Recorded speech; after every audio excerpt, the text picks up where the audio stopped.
Okay. All right. Good morning. This is Vice Chairman Jim Gray. We are waiting for one more senator to log in because we're going to start with executive session. And as soon as Senator Sherman gets here, we'll start the meeting by reading the script. The chair is unavoidably detained for a few minutes. And so hang with us here and we'll get started in a minute. Thank you.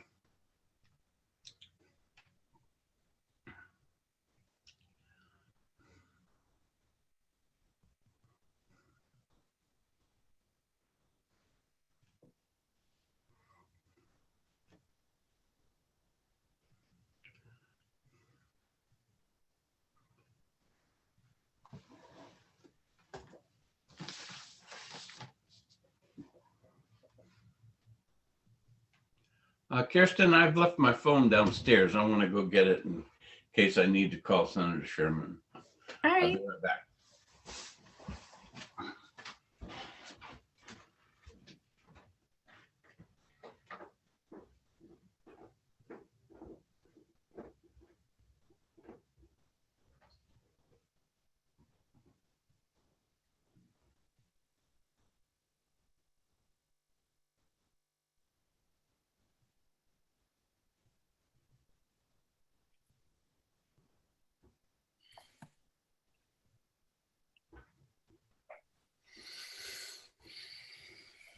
Okay.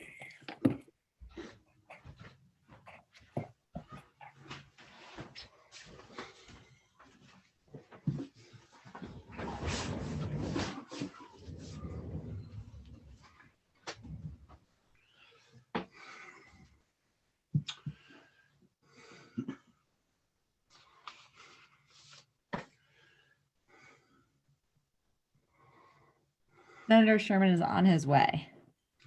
All right. That being said, we'll start reading the script.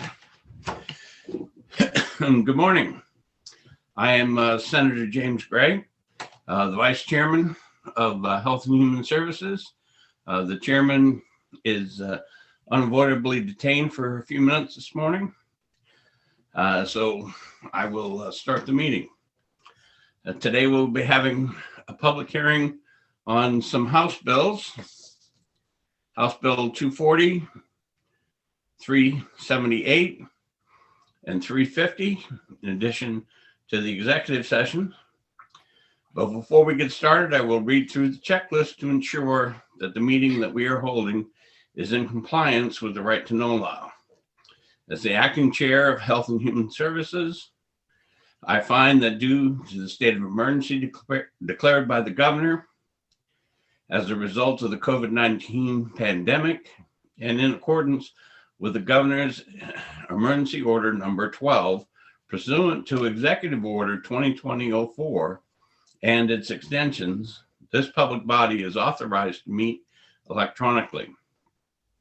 Please note that there is no physical location to observe and listen contemporaneously to this meeting, which was authorized pursuant to the governor's emergency order. In accordance with emergency order, I am confirming that we are providing public access to the meeting by telephone with additional access possible by video and other electronic means. We are utilizing Zoom webinar for this electronic meeting. All members of the committee and selected legislative staff have the ability to communicate contemporaneously in this meeting through this platform, and the public has access to contemporaneously watch and listen to the meeting on Zoom and YouTube and via phone by following the directions and links provided on the General Court website. We have provided public notice of the necessary information for accessing the meeting in the Senate calendar. We are providing a mechanism for the public to alert the public body during the meeting if there are problems with access. If anyone has a problem, please email remote senate@leg.gov www.state.nh.us or call 603-271-6931. In the event that the public is unable to access the meeting, we will adjourn and reschedule. Please note that all votes taken during this meeting shall be done by roll call vote. Finally, let us start the meeting by taking a roll call attendance. When each member states their presence, please also state where you are and if anyone else is in the room with you during this meeting, which is required under the right to know law. Okay, roll call. Senator Avard. I am present here in my office in Nashua. We have a barking dog and there are people in the house, but I'm alone in my room. Senator Whitley. Senator Whitley here in my home in Hopkinton. I'm alone in the room, but my family is in the house. And as noted before, Senator Bradley will join us in a few minutes. And Senator Sherman. Yes, can you hear me? I can hear you. Okay, good. I am calling currently from Rye in the back of my car. I will be in transit throughout with my wife in the front seat so that I'm not driving and zooming. All right. And I'm Senator James Gray. I'm at my home in Rochester in District 6, and I'm alone in this room. Okay. Do I have a motion to go into executive session? So moved. Second, I have a motion and second to go into executive order. I will call the roll. Senator Avard, Yes. Senator Whitley, Yes. Senator Sherman, yes. and as noted, the chair will be with us in a little bit, and the acting chair votes yes. So we are now in executive session. Senator Sherman, first order of business is going to be Senate Bill 74. I believe that if Ms. Minahan is on, you would like her promoted so that she can speak. Is there anyone else Also, that you want promoted? Kate, Hannah should be, there we go. Would it be appropriate, Senator, for us to do an ought to pass on the amendment, or would you, and then discuss it, or do you want to do the discussion first with Paula and Kate going through it? It makes no difference to me, Senator. If you'd like to make an ought to pass motion and get a second, that's perfectly fine. Okay, I'll move ought to pass. Okay, do we have a second? Senator Whitley, I think, wants to second that. Don't you, Senator? Well, I don't know. I would love to hear about the amendment first, if that's helpful. Second. Okay. Senator Avard seconds. Did you have an amendment you wanted to move also, Senator Sherman? Yes, I'm trying to find the number, but it's the, maybe Paula can give us the number. Well, Kirsten may be able to I have do the that. Or Kirsten, okay. It's I would like Senator Sherman moves amendment 0854S. Perfect. 0854S. Do I have a And second? I would, Yeah. Senator Avard seconds. Okay. so I've, at the request of the chair, Paula and Kate are here to walk us through the amendment. And I just want to preface that by thanking all of the stakeholders. It was an amazing lift. Probably Paula could tell us the exact number, but as many as 30 people were involved in this.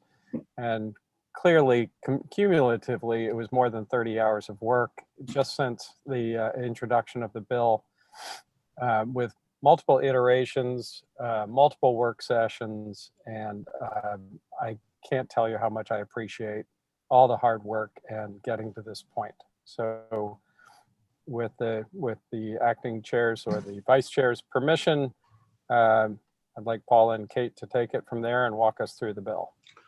They are able to speak right now. Morning, Chairman and members of the committee. This is Paula Minahan. Senior Vice President, State Government Relations for the New Hampshire Hospital Association. Thank you for allowing us to present today. And I will let Kate introduce herself. Hi, my name is Kate Hanna. I'm an attorney at Sheehan Finney Bass and Green in Manchester, New Hampshire. Kirsten, I didn't know if you were going to put the amendment up for us to go through it or for the public as well. I thought that might be helpful. Sure, If I that's can pull it okay, up. Chairman. Okay. Yeah, she's going to get it and put it up now. Okay, great. So as Senator Sherman indicated, Amendment 0854S is what we're going to kind of review today. And what I thought would be helpful is to just quickly go through. I know it's a long amendment, but it is a replace all. So I think we can compare what was presented during the hearing back in January versus what the amendment does, because there are additional amendments to the original bill. But again, the goals of the coalition and then the stakeholder group, as was indicated by Senator Sherman, was a very comprehensive and collaborative process. And I do want to thank many individuals that I will remain unnamed, but they know who they are. They were just, it was a great work group that we had many meetings on. So Kate and I were asked to go over this. I also know in the audience, Matthew Hood from Dartmouth Hitchcock is also present. When we get to the clinical trial section of the bill, it is, that was a big change as far as the approach and the detail provided. So I have asked Matthew if he would be willing to go over that if you have any questions, or just reviewing it, I think is important because it's pretty comprehensive. But to start, Kirsten, would you increase the magnification a little bit? that's good. That looks good to me. How about you, Paula? Yes, that's great, Senator. Thank you. So if you just go down I will just highlight what is different from Senate Bill 74 for everyone's edification. So if you go down to B, to Roman 1B, we just cleaned up the language. You will notice that we just kind of moved the language around a little bit. And that's really what that, and a lot of these changes are really just cleanup, and we just working with the elder law attorneys, the trust attorneys, Kate Hanna, and the clinical folks, as well as the DRC and the diocese. We just worked on language as a collaborative. So that's what we did here. And please interrupt us if you have any questions as I go through it.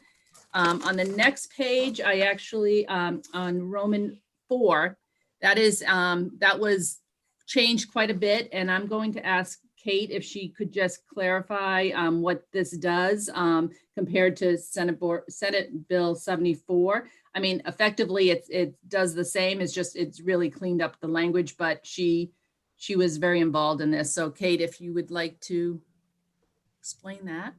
Sure. This section states the purpose for this legislation, and it indicates that now we have combined the durable power of attorney for healthcare document and the living will in one form to make it easier for people to execute. And it asserts that the law recognizes that it is preferable for a person to have a durable power of attorney for healthcare document in which they appoint an agent to make decisions in real time based on then existing circumstances.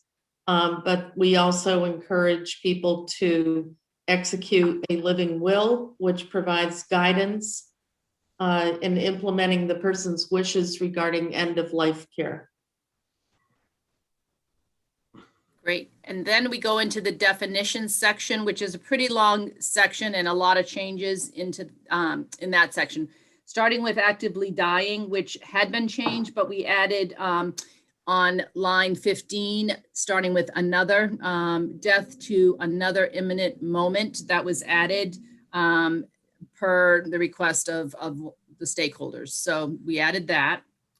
As Kate said, now the living will is really guidance. So we try to be consistent throughout this document, using guidance when appropriate. So that's what we did under advanced directive. We added document, guidance, and clarified and living will, as opposed to using durable power of attorney. We just, again, moved the language around a little bit, but power of attorney for healthcare and living will. So under the next, under agent, again, added durable power of attorney for healthcare. Then we added a definition under Roman 8 on page 3. Certified in the principal's medical record that is used in the document, in the statute, or the bill, I should say. So we needed a definition, and you'll see where that's used later on, but that we just needed a definition for that. Kirsten, if you go to the next page, page 4, living will was that definition was cleaned up quite a bit. And I'll just let you read that. It's, again, we were just trying to be really clear. So I think we just changed the language to be real clear, but I'll just let everyone read that and see if they had any questions.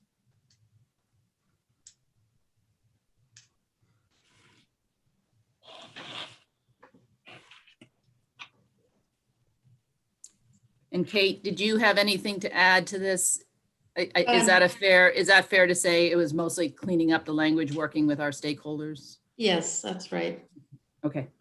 One of the notable things in here is that the certification has to be done by a physician, right? Yes. Yes, as with current law, but I think we made it more clear by two attending physicians or a physician and another attending practitioner, which is kind of more standard practice at this point in time due to so many physician assistants and APRNs also being considered attending practitioner. So we wanted to make it clear. And the reason I brought that up, Paula, is that throughout this document, we combine them together so often, but in this section, there is a distinction between physician and other practitioners. Mm-hmm. Mm-hmm. You're right. As far as the certification goes, you're right. If you go down the page to the end of the page under POLST, we changed the language a little bit just to be, again, more clear that they are a set of emergency medical orders assigned, again, to Senator Gray's point that we're using attending practitioner here. And we made it very clear that these orders shall conform to New Hampshire law. So again, we just kind of cleaned that language up. Under principle, the next definition. Before you go on, POLST isn't defined here, it's defined somewhere else. And for the listening audience, the acronym stands for? It stands for Physician Orders Life-Sustaining Treatment. However, I had the same exact question, Senator Gray, when we were working on this, and POLST has now, the acronym has actually now become kind of more in the nomenclature as it's actually considered kind of a term, and they don't really define it the way I just explained it anymore. As a nationally, New Hampshire is following the national guidance relative to POLST. So it's actually just, that's the acronym has turned into a kind of a title, if you will. But you are right, it does stand for life sustaining. It's another set of orders. The way it was explained to me is like a do not resuscitate order is a medical order. these are another set of medical orders. And there are other orders that are written by physicians all the time. But in this context, these are emergency medical orders. And I don't want to put Dr. Sherman if you're okay, if you want to explain any further, Senator, I'm not sure if I'm. Right. The major difference is, number one, if I remember correctly, this bill brings PULST into this discussion. We have seen bills recently in the past few years that allowed PAs to be involved in PULST orders. So we have expanded that beyond physicians, which is the national intent. And the fundamental difference is, like a DNR order, this is an actual order, as opposed to a living will or other things that are guidance. PULST is an actual order. So one of the ideas is to really make sure that it is, that the patient's wishes are as clear as possible. And PULST is one way of doing that with a standing order. Could I hear the definition one more time? It's physicians, what it was anyway? Life-sustaining treatment, Senator. Physicians, what does O stand for? Order. Order. Thank you. You're welcome. And But- it is a national standard. Yes. And you will see PULST throughout this document, and we were very intentional about that. I worked with one of the palliative care doctors, Phil Lawson, that was very involved in this entire process, and he helped to ensure that it was included throughout. And that was a request of some of the stakeholders as well. So you will see this, and Senator Sherman is right. That was one of the intentional goals of the coalition when we started this work back last summer, is to incorporate PULST into this statute. So it is an important addition. Not a change from the original bill. We did have it in the original bill, but nonetheless, we wanted to make sure it was clear. Right, and on, Paula, on line 36, 36, oh, we just lost page you. 4, for Senator Avart's, can you hear me? Yeah. Okay, so line 36, page 4 is the definition of PULST. I see it. There we go. Thank you. And then principal, we added at the end, which is the next definition, we added or a qualified patient who has not executed an advance directive and whose healthcare decisions are made by a surrogate appointed pursuant to the provisions of this chapter.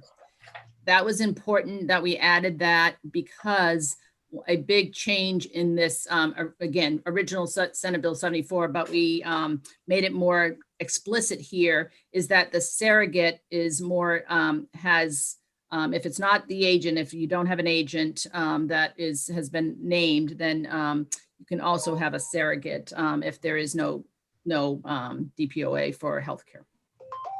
So we added that. Let me just jump in. This is Kate Hanna. We have found that approximately 50% of people in New Hampshire do not execute durable powers of attorney for healthcare documents. Therefore, the surrogacy law is extremely important, because that provides a hierarchy of family members who can be appointed by the physician if a patient does not have a durable power of attorney for healthcare document. And that person can make decisions for the patient in the same manner that an agent can make decisions.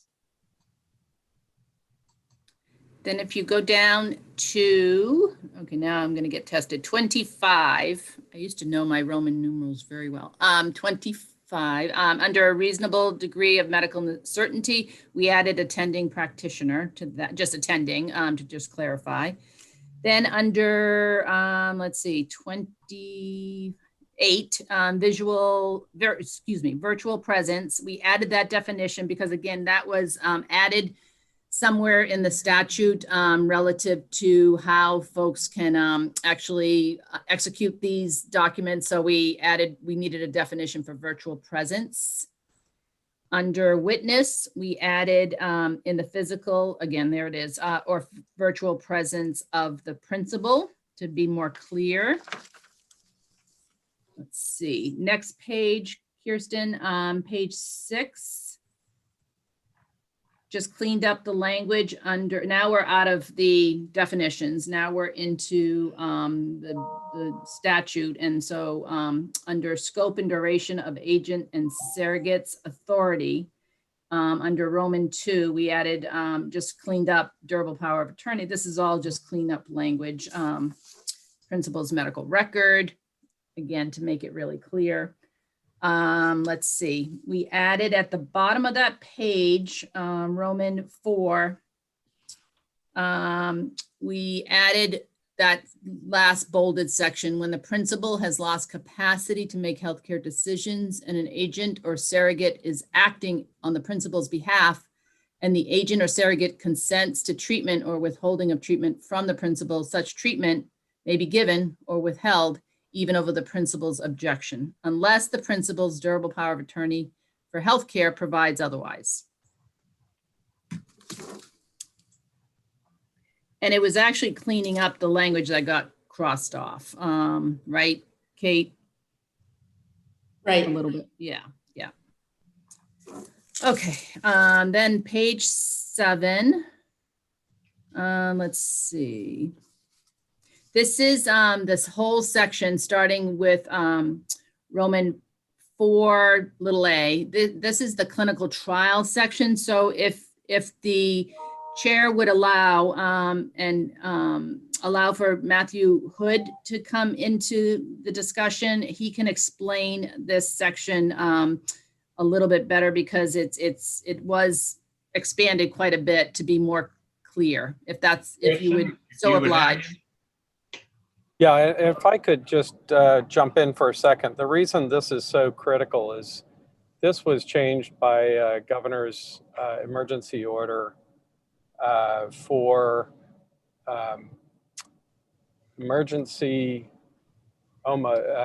compassionate use research level intervention during COVID. And so should the state of emergency be lifted, this change that has worked out very well, and clearly the pandemic showed the need, this change would be important to keep in statute. So that's why Dartmouth is so concerned about not having this in the end of life decision-making documents. Matthew Hood, you should be able to speak.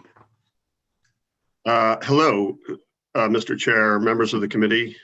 I'm assuming you can hear me at this juncture. Yes.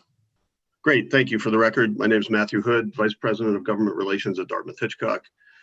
As Senator Sherman gave the preliminary background last spring when COVID was rising in New Hampshire, there were experimental treatments and clinical trials that were available.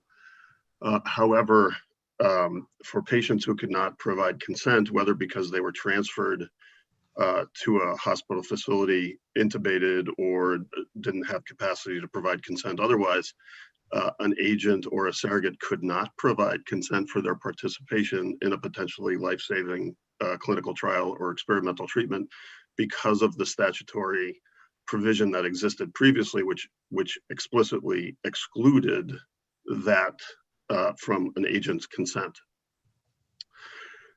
As a result, as Senator Sherman indicated, the governor issued an executive order that would allow for agent consent in that scenario. I would note that this wasn't exclusively at Dartmouth-Hitchcock where this was taking place, but at other hospitals throughout the state. And as a result, patients or agents for patients were given an opportunity to participate. The legislature followed suit, I might add, to codify that provision of the governor's executive order, which expires, however, June 30th of this year. As such, we thought it was important to continue in statute that flexibility for agents and surrogates going forward and not have it tethered just to COVID, but rather to any life-threatening disease or condition.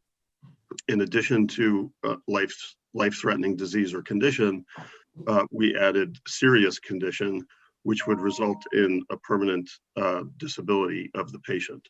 So what I would note, in addition to those provisions, are the safeguards that are put around the exercise of this authority, including authorization from an internal review board for any clinical studies or experimental treatments, as well as compliance with federal regulations. And going back to the larger document, what I would say is the principal gets to decide what they want in terms of an agent or a surrogate to consent in this context. If they want an agent to consent to any clinical trial or experimental treatment, they can so indicate. If they don't want a patient, an agent to consent, they can so indicate. However, if the principal is silent or there's no living will or durable power of attorney, the default is only that an agent or surrogate can consent in a life-threatening situation or for a serious condition. So I'll pause there to see if there are questions, but that is a quick rundown of that section. And I just want to jump in for a second, Matthew, and again, kudos to you and to the work that you did with Mike Skibby to make sure that this met the concerns of the Disability Rights Center. Thank you, Senator. And Mike, I agree. We worked thoroughly to get to a position where I think both of us were comfortable. Great. So Kirsten, if you could scroll down, it goes on to the next page. And as Matthew indicated, it just is more explicit about the different options. So that's that section. And then let's see. Under D, right at the bottom of the page, we did originally had crossed out or eliminated electroconvulsive shock therapy as an exclusion, but we put it back in. That was a request of one of the stakeholders. So that continues to be a current law and continues. On page 9, we added under J66, included but not limited to, in the durable power of attorney and living will, just to clarify what the principal's wishes and best interests are, requirements. Let's see, we cleaned up the next section. You'll just see that we just kind of moved some language around and cleaned it up. And then again, at the bottom of the page, we removed a section that we thought was redundant. After you read the entire section, it seemed redundant, so we removed that. On the next page, it was just some cleaning up language on page 10, under Roman 3, added the pulsed. You'll see that again. The next page, durable power of attorney, and as opposed to advanced directive. Let's see. Then under J10, we changed the title. That crossed out section was crossed out in Senate Bill 74, so that was not changed. If you, so we just changed the title. Then if you go actually to page 13, we just cleaned up some language to make it make more sense. And then at the bottom, we deleted under J13, let's see, that this just didn't make sense in this current environment that they have to sign a statement acknowledging. And I think it's somewhere else that they acknowledge, so that we deleted that. Page 14, we added witnesses who sign in the virtual presence. I mentioned earlier that we had to define virtual presence, and we added this to help clarify. The rest of that page is just cleaning it up. Okay, then the next page, we were asked to be more explicit under J17 under reciprocity. So we added that language about state provided that the paragraph shall not be construed to authorize any violation of this chapter. We just were asked to be more explicit about reciprocity. So we did that. Then we get into a section that is pretty kind of as detailed and as changed as much as probably the clinical trial experimental section. This is where the forms were changed, and we worked probably the most on this whole section. And the entire section really was reworked. And if you go to page 16, this is where we are very clear about the clinical trial language, all those bullets. So we just tried to make sure it was extremely clear what folks, what the guidance is when folks are completing these. And I think, I'm not going to read the whole thing because it was just kind of reworking everything to address everyone's concerns and make sure we were very clear. But happy to answer any questions, and Kate can also. Questions from the committee? Under living will, which is now a guidance document, if you go to page 18, Kirsten, the bottom of 17 is where the living will starts, and it says, if you would like to provide written guidance, again, we called it written guidance at this point. And then we added on top of 18, this life limiting, advanced life limiting, incurable and progressive condition. Advanced life limiting was added because it was requested, and everyone agreed it was more clear and people were more comfortable with that language. So we used that. I think under B, where this is where you indicate if you wish all attempts under A at life-sustaining treatment. And then we added no matter what burdens, costs, or complications may occur, or I do not wish. And then we added to be excessively burdensome or that would not have a reasonable hope of benefit for me. That language was also added per request of some of the stakeholders. Could I ask a question on that advanced life limiting, incurable, and progressive condition? What can that possibly mean? What does that mean? Advanced life limiting. It is a term that is used. The Catholic Church uses that in their 5 beliefs or 3 beliefs document, and it was something that is considered in the with the medical practitioners. They understand what life limiting is, and that is the term that they use in palliative care. So that was something that, again, it was all considered kind of proper nomenclature at this point in time. Just a quick follow-up on that. So is in my understanding then, is it their definition that they're going to use as far as advanced life limiting, the Catholic churches, or can somebody else interpret that differently? I think It's not, oh, sorry, go Kate. Sorry, Go. yeah, I think we had pretty good consensus from the practitioners on our panel that this is a well-known term in medicine.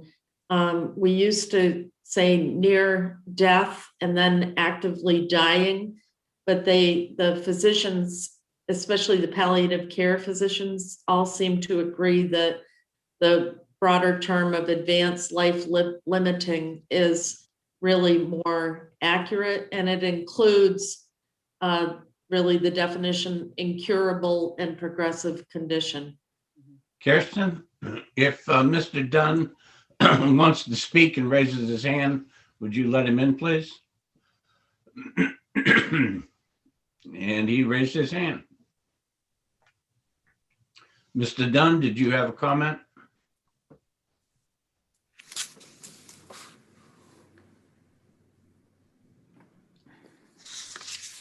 Maybe Mr. Dunn didn't have a comment.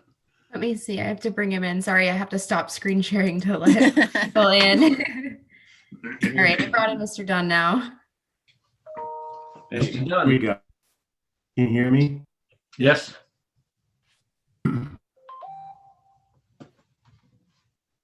Yes, we can hear you, Mr. Dunn.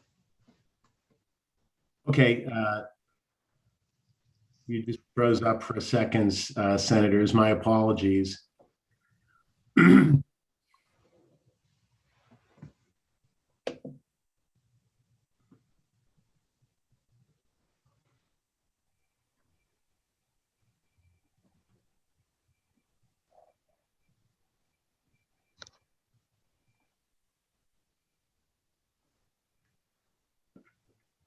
All right, Mr. Dunn seems to be having some technical difficulties, so if he's resolved those, then we'll let him back in to speak to that. For the interest of time, let me finish up because we're almost done. The rest of the document, a lot of posts you will see added in page 22, 23.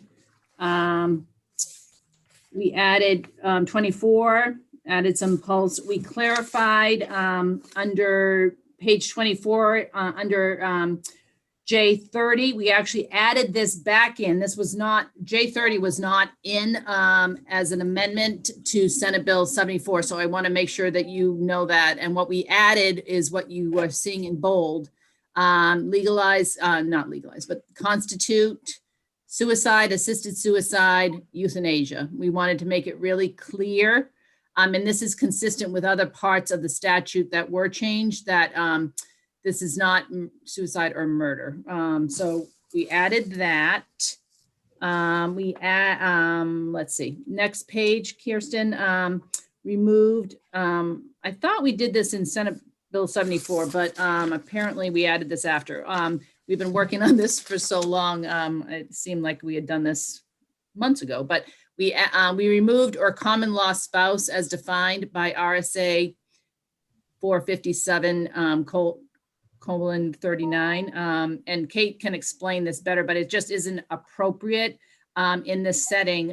Common law spouses are not determined till after death. Is that correct, Kate?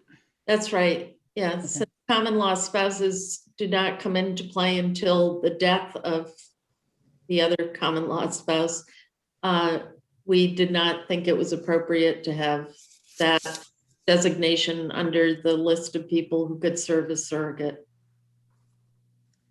And then we added attending to a practitioner throughout the rest of that page onto page 26, and I'm almost done. And then we'll, maybe if I jump off, maybe there'll be more bandwidth for Bob to come on. But then on page 26, Roman 5, this is an important change. And we worked a lot on this, and I know Senator Sherman was part of these discussions.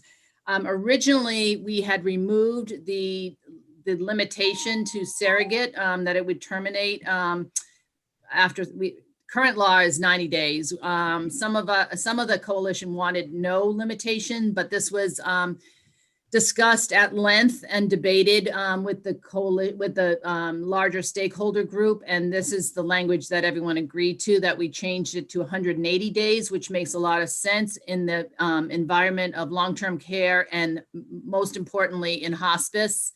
When someone has 6 months or less to live. So this made much more sense to everyone, including, I don't speak for Gina Balkis from home care and hospice, but she did believe that this was very important, as does the long-term care folks. And again, I don't represent them, but I do know, and Kate can confirm, that this was very important to them.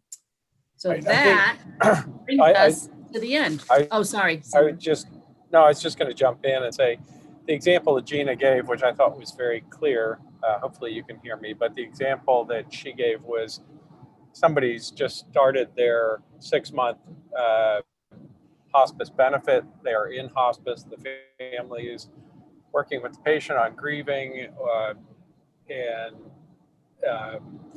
right in the middle of that, 90 days hits, and they have to go to court. It's very disruptive in that setting. So the original bill took it away completely. Other stakeholders felt that there's a reason for that cutoff. And so this was a compromise at 180 days, which everyone was more comfortable with than either sticking with 90 or going without any outdate on surrogacy. Okay. I do see that Senator Bradley is back. Before I turn it back over to him, the parliamentary situation is we have a motion of ought to pass on Senate Bill 74 and a motion of ought to pass on Amendment 0854. Senator Avard had a question that I believe is best answered by Mr. Dunn. And if we can admit Mr. Dunn, he had technical difficulties before. We can get the answer to Senator Avard's question, I believe. And then I will turn it over to you, Senator Bradley. Okay, great. Thank you. Mr. Dunn, you should be able to speak.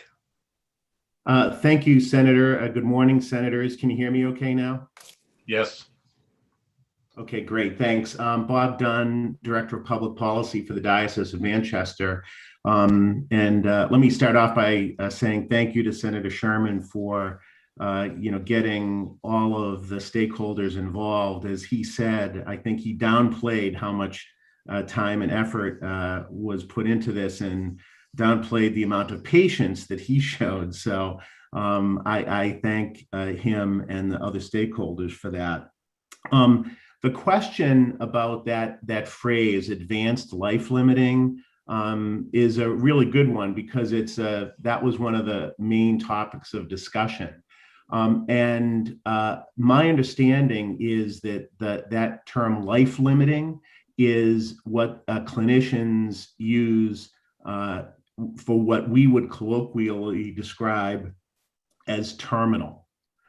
So that phrase was an attempt to try to make it so that there was some linkage to an illness that is going to lead to death, in some realistic way. The initial proposal, instead of that advanced life limiting, was the word severe.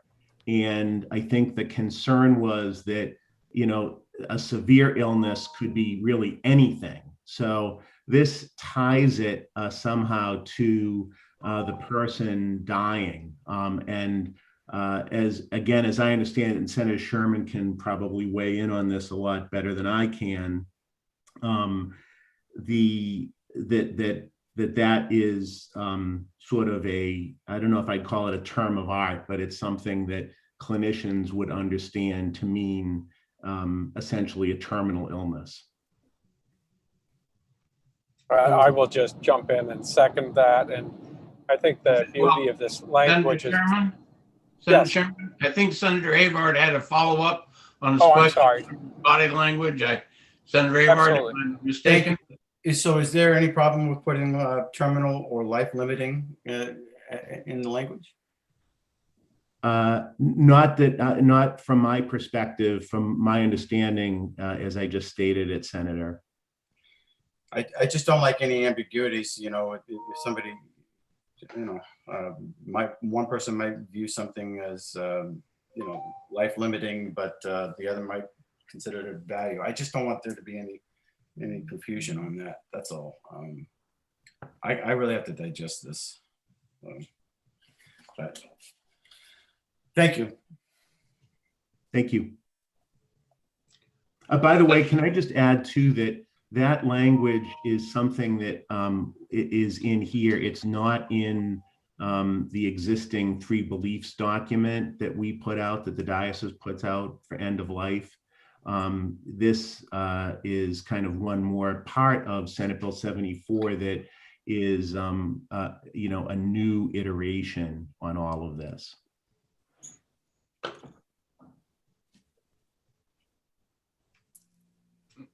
Okay. The only one I know, Senator Bradley, Senator Sherman wanted to say something, so it's all yours. Okay. Go ahead, Tom. I can wait till executive session. We are in executive session. Oh, that's right. Sorry about that. Yes, the problem with going to terminal is that, and this is something we've talked about, it is already established in both federal and state law that a condition doesn't have to be necessarily terminal. It has to be life limiting, and that there is no hope for recovery. So that this is allowing, in that setting, this is all encompassing. And in fact, we in the medical profession don't use the term terminal anymore, nor is it in statute. So life limiting is well known, well accepted. It's part of and you'll notice also that I believe the word progressive is with that. So this is about as specific as you can possibly get in the healthcare world, especially in the areas of palliative care, hospice care. And I think actually it would make it more confusing to add in terminal. So I would, I would just remind the committee that the experts in this whole area, all of them were there, including the elder law attorneys. And they are the ones who work with the courts to make sure that patients' rights are protected and that their wishes are followed. And this is the terminology that they recommended. So I would encourage all of us to stick with this terminology because to add back in terminology that is no longer used may actually confuse the picture more. Okay, so what does the committee want to do? Because we're running a little bit late into hearings and I need to digest this a little all right, more, so you asking for another week to exec it next week? if you don't mind. All right, everybody okay with that? Yes. Okay. Senator Gray moves that we come out of executive session, seconded by Senator Sherman. Senator Sherman. I'll call the roll. Senator Avard, Yes. Senator Sherman, Yes. Senator Gray, Yes. Senator Whitley. Yes. Okay, so I apologize. First, I don't have my calendar with me. Which is the first bill scheduled? We are starting with 240. Okay, so is Representative Conley ready to go? Mr. Chairman, I am ready to go. Are you guys able to hear me okay? We hear you. All Go right. ahead, Representative. Thank you. Chairman Bradley, Senators, I am Casey Conley, State Representative from Dover, representing Stratford County District 13, here now to introduce HB 240. This bill would allow therapeutic cannabis dispensaries to use the commercial name of a cannabis strain when dispensing this therapeutic cannabis to qualifying patients here in New Hampshire. Under this proposal, these commercial names would be used in the dispensaries, on packaging, in displaying inventory, on websites, that kind of thing. The proposal addresses a rule in our current therapeutic cannabis program that prohibits the use of these commercial strain names. Currently they're represented by initials or other shorthand, which seems maybe simple enough, but it can get confusing pretty quickly. So a recent look at the therapeutic cannabis dispensary here in Dover showed a healthy assortment of medicines available. Qualifying patients could pick up something known as BDR PRJ or GBA PRJ or AC PRJ. There's also BBK, SD plus, SRD. That's the naming mechanism that's used currently. I have no idea what any of these acronyms mean. And that's, I think, the problem with the current naming structure. It's needlessly confusing. By commercial strain names, I mean things like Northern Lights, Pineapple Express. For therapeutic cannabis patients, these are just as recognizable as name brand prescriptions for things like cholesterol or heartburn. I mean, these are standardized industry names. Another thing to point out, different strains have different effects, provide different relief for different patients. Under our existing rule around this, customers have to rely on this awkward shorthand when selecting their medicine. It's easy to confuse it, honestly. It's easy to jot down the name incorrectly and come home with the wrong medicine. We can resolve this by joining most, but I believe all other states with a therapeutic cannabis program that allow these commercial strain names to be used. I ask the committee to please support the proposal, recommend passage to the full Senate. And while I'm certainly happy to take questions, I'm also happy to defer them to former Representative Tim Josephson. He is the one who developed this bill, drafted it. I am the messenger. I fully support it, but he is certainly better to provide context and information. And with that, I take questions and thank you for consideration. Okay, I don't see any questions. Thank you very much, Representative. Maybe Trish or Kirsten, if Mr. Representative Josephson is available, we'll recognize him next. Okay, he is using an older version of Zoom, so I cannot bring him in at the moment. Representative Josephson, if you want to log out maybe and call in, I can bring you in that way, and raise your hand. All right, why don't we, while he's trying to do that, are there any other representatives that are signed up to speak? There are no more representatives, Senator Bradley. There is Michael Holt from DHHS. Okay, why don't we recognize Mr. Holt? Okay.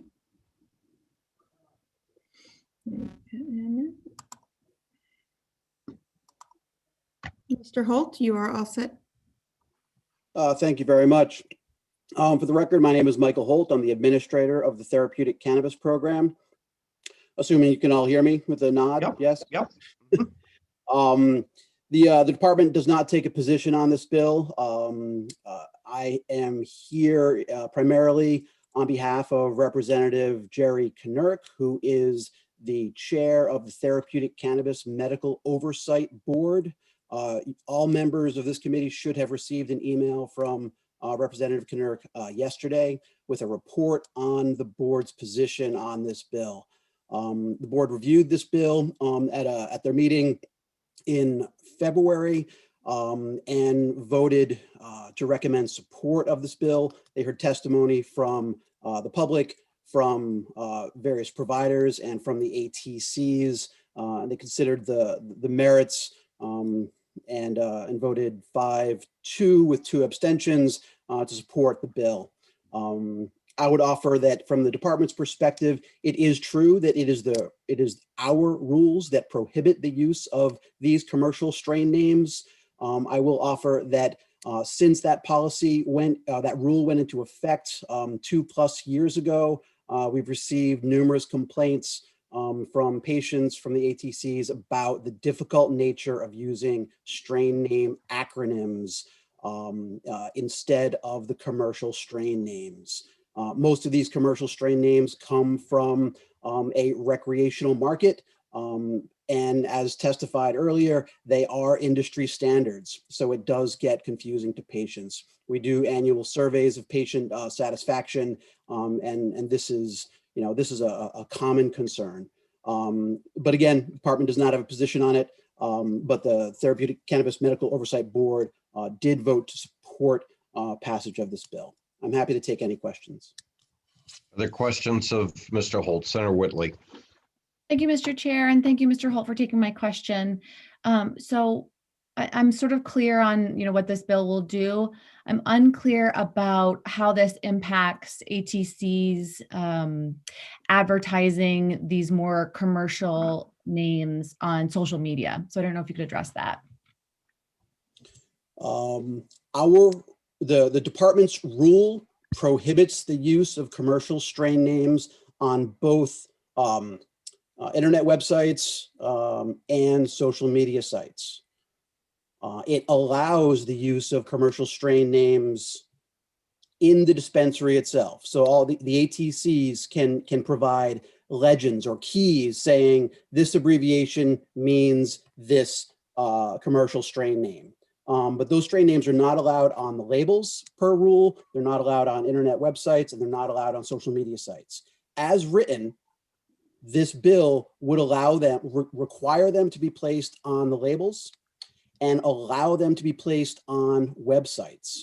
This bill is silent on social media sites. I believe you may hear testimony later today, including a potential amendment to allow these strain names to be placed on social media sites as well. And the argument for that is consistency of menus and having them be allowed on one internet presence and not the other creates, continues a level of confusion. You'll hear testimony about that today. Okay, thank you. Thank you very much, Mr. Holt. I don't see any, Senator Gray. Yes. You mentioned several times in your statement that it's by rule. Therefore, the statute doesn't require that. And by rule, you could amend that rule without going through the legislative process. Am I correct? That is correct. So in that light, if you thought it was, the department thought it was important, it could be done without this piece of legislation. The department's position on this bill is neutral. If the legislature wants to direct us to essentially repeal our rule on this issue, we will do it.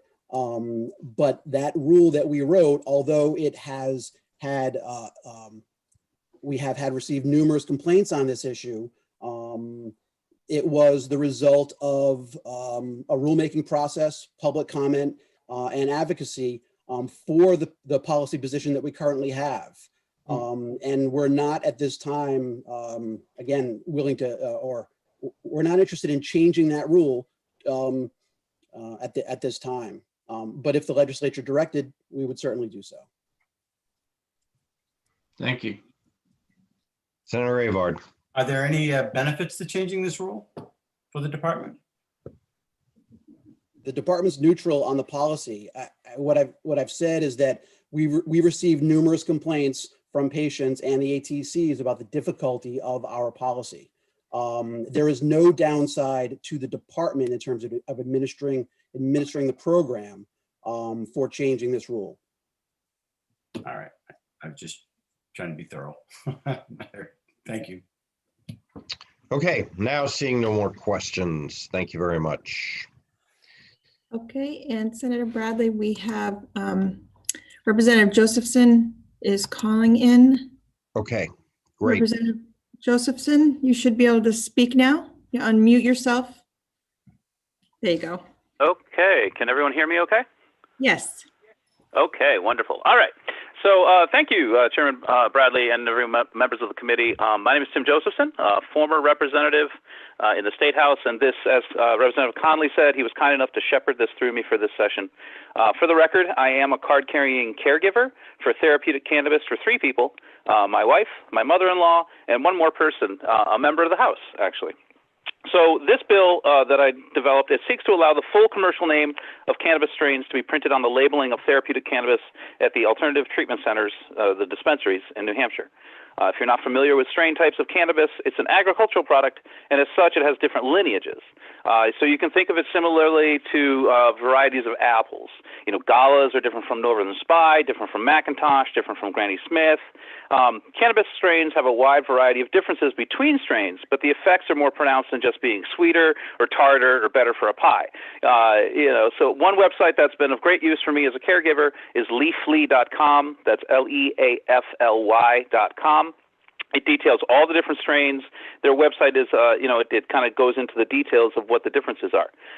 And so while the New Hampshire rules permit the differentiation between like an indica strain, a sativa strain, or a hybrid strain, which is a general category, it effectively stops there. ATCs are not allowed to put the commercial strain name on the packaging. They have to use abbreviations as was described.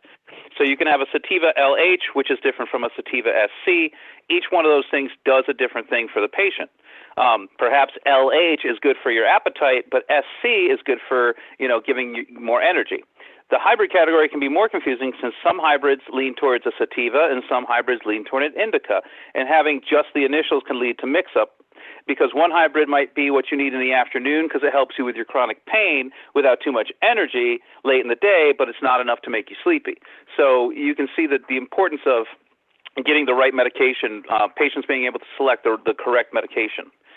I first became aware of this problem when my mother-in-law got her cannabis card. She shared with me the labeling system and its confusion of only allowing initials and not names. And so, when she's getting up there in age, she's not driving that much because her vision is poor, and that's one of the things the cannabis helps her with. So I became a caregiver for her. While helping her navigate all these names and strains, it's definitely confusing with the different initials, and I wondered if this is confusing to me, what's this like for elderly and disabled patients who have to, who rely on this for their medication? If it's confusing for people, there's no other way to say it. My mother-in-law, she's from a time when, cannabis was fully illegal. Having to use code, it gives us like this legitimate medical product, this air of illegitimacy or like shadiness, She feels like it's still like she's having to sneak around and asking me to pick up her medication, when it would be much more legitimate and concise for her to say, I need some Northern Lights and Point Break, instead of saying like, hey, I need some PB. And, she feels it's for the elderly patients, they feel like it's kind of talking in code. So this medication is being censored. We don't do this with the medications we get in pill form. Can you imagine, like a lot of you are at home right now, so go look at your medicine cabinet. Can you imagine, like, your pill bottles are all blank now. They don't say the names of the actual medications on them, but your Lipitor is LP, your Prozac is PZ, your Claritin is CL, and that's it. That's the only information you have about your medications. Many people take lots of medications daily, and you have to keep those straight. Strains of cannabis are no different. I spoke with folks at the dispensaries, and when I asked about the naming system, I was told they were not allowed to put the actual names on the containers during the rules at DHHS. I was told it was because of children, and true labeling of strain names would be too tempting for them. So yes, I will say there are strains like Girl Scout cookies, Fruity Pebbles, Bubblegum Kush, but these strains are named from the lineage of the plants that created each strain, and as such, it's important to be aware of, especially for patients who are seeking to find specific strains to treat specific conditions. If someone needs a strain that helps with appetite, they should be able to tell that the strain comes from a line that treats that condition. The dispensaries did not make up these names. These are heirloom varieties, and some of these names go back decades. Again, I stress this is a long-established system that other states have used just fine. I've researched other state rules and laws, and I cannot find any other state with this amount of censorship on our medication. We're all adults here. The information would be in plain font on a medical package similar to a pill bottle, and if I was able to have a camera, I could show you my wife's, medication and what it looks like. It's just like a pill bottle. It doesn't have snazzy packaging. It doesn't have attractive labeling. It doesn't have colorful fonts. It's plain block font. The colorful fonts and stuff, we see that in our liquor stores. So one quick look at like the schnapps on the state liquor store, you have names like 99 Bananas, Buttershots Burst, Hot Damn Cinnamon, and Luscious Pomegranate Pleasure. We can label our liquor like that. Kids can go into our liquor stores and see the colorful packaging there. That's an acceptable part of society. However, kids are not allowed inside dispensaries, only adults. So the argument falls flat there. The Therapeutics Cannabis Program has been in effect for several years now. I can understand that this rule was made early on when it was unclear as to how they would proceed. But any fears that children will be swayed by a plain label on medication container should be long gone. Dispensaries have been helpful in producing a little strain guide with full names that you can get in person, but if you don't go to the dispensary yourself, you can't get that information. What happens if the patient loses that sheet? What happens if the dispensary gets new inventory? Clear labeling on packaging would help. In the initial consultation with a dispensary, patients are told about the requirements to secure their medications and keep it away from children. This is more than, what I might add, than what you get when you have prescriptions from your doctor. Patients are very aware of the penalties for not taking care of their medication. So in conclusion, I ask that the committee hear the request of people for clarity on their medication. A well-informed patient can make the best decisions for their medical care, and we should not put up barriers to that information. Thank you for your time, and I'm happy to take any questions. Other questions of Mr. Josephson? I think I do, actually. It sounds as though you're treating this as though they're over the counter. And doesn't the doctor have an idea of the effects of these drugs? No, not at all, because this is not a prescription; it's an authorization, or it's a certification. So the doctor is not going and saying you need to get this type of strain or anything like that. They're just giving you the authorization, the certification to go to the dispensary. And so there's no real information as to on the doctor's side, because this is not something they learn in medical school. Further question? No, thank you. Okay. Thank you very much. Thank you. Okay, our next speaker is Helena Josephson.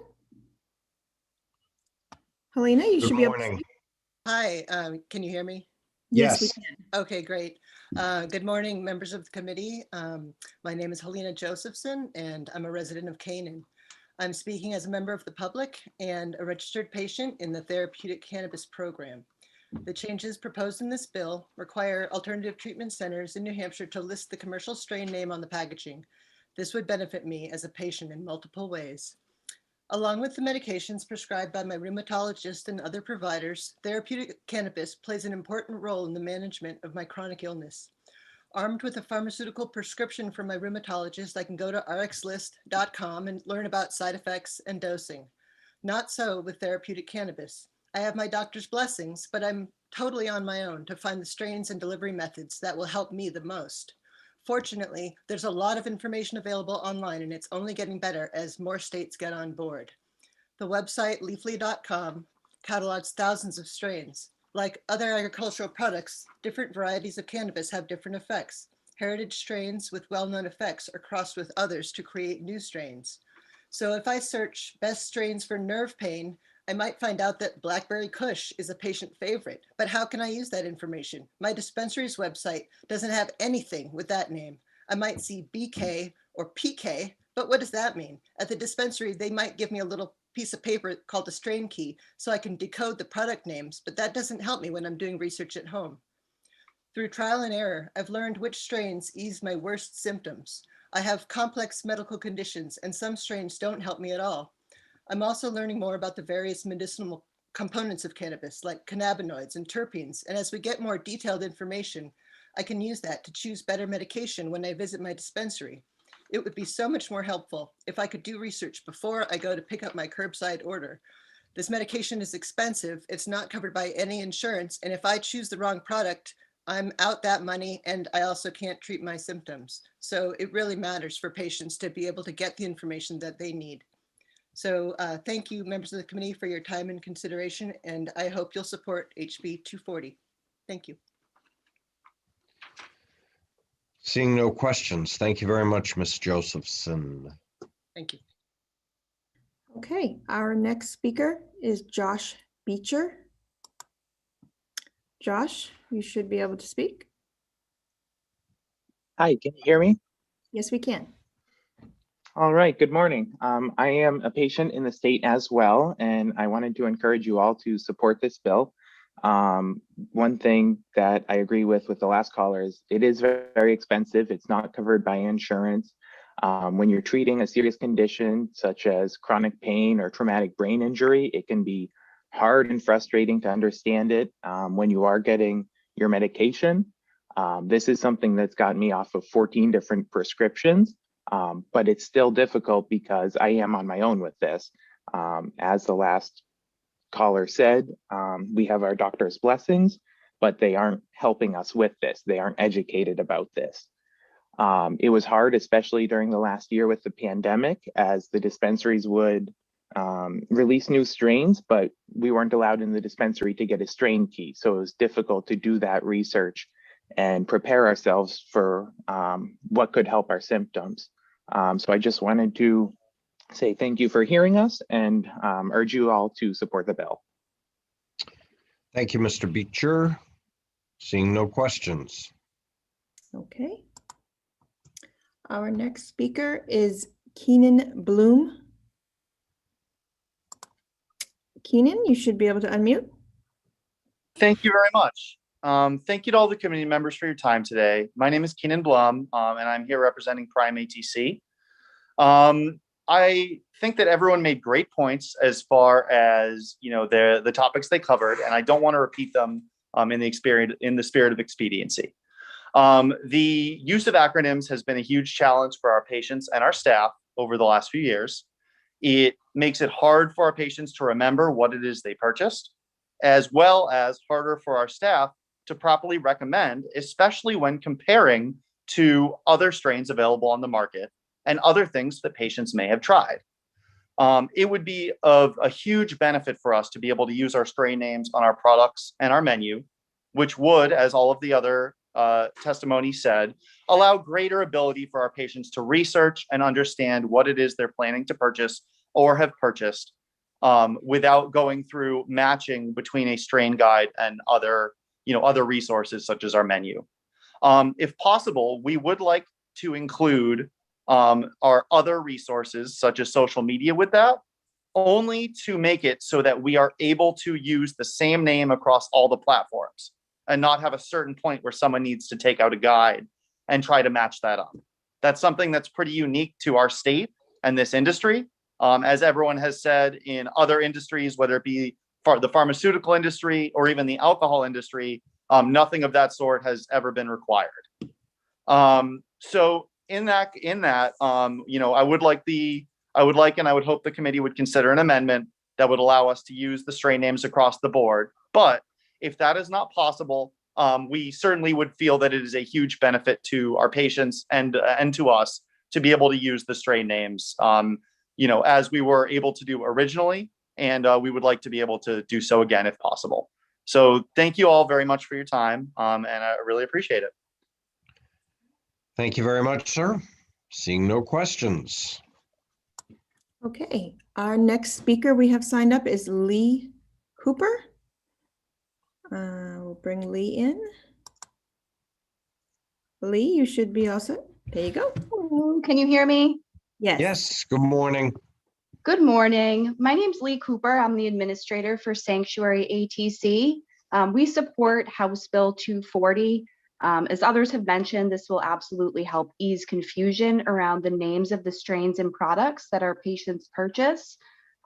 We definitely have received many phone calls and emails asking for help identifying the names of the strains that they have purchased or the products that they see on our online menu. We regularly have anywhere from 25 to 30 strains available, and it can get very confusing for a lot of our patients. For that reason, we support House Bill 240. Thank you. Okay. Seeing no questions. Thank you very much. Okay, our next speaker is Cyan Leninger.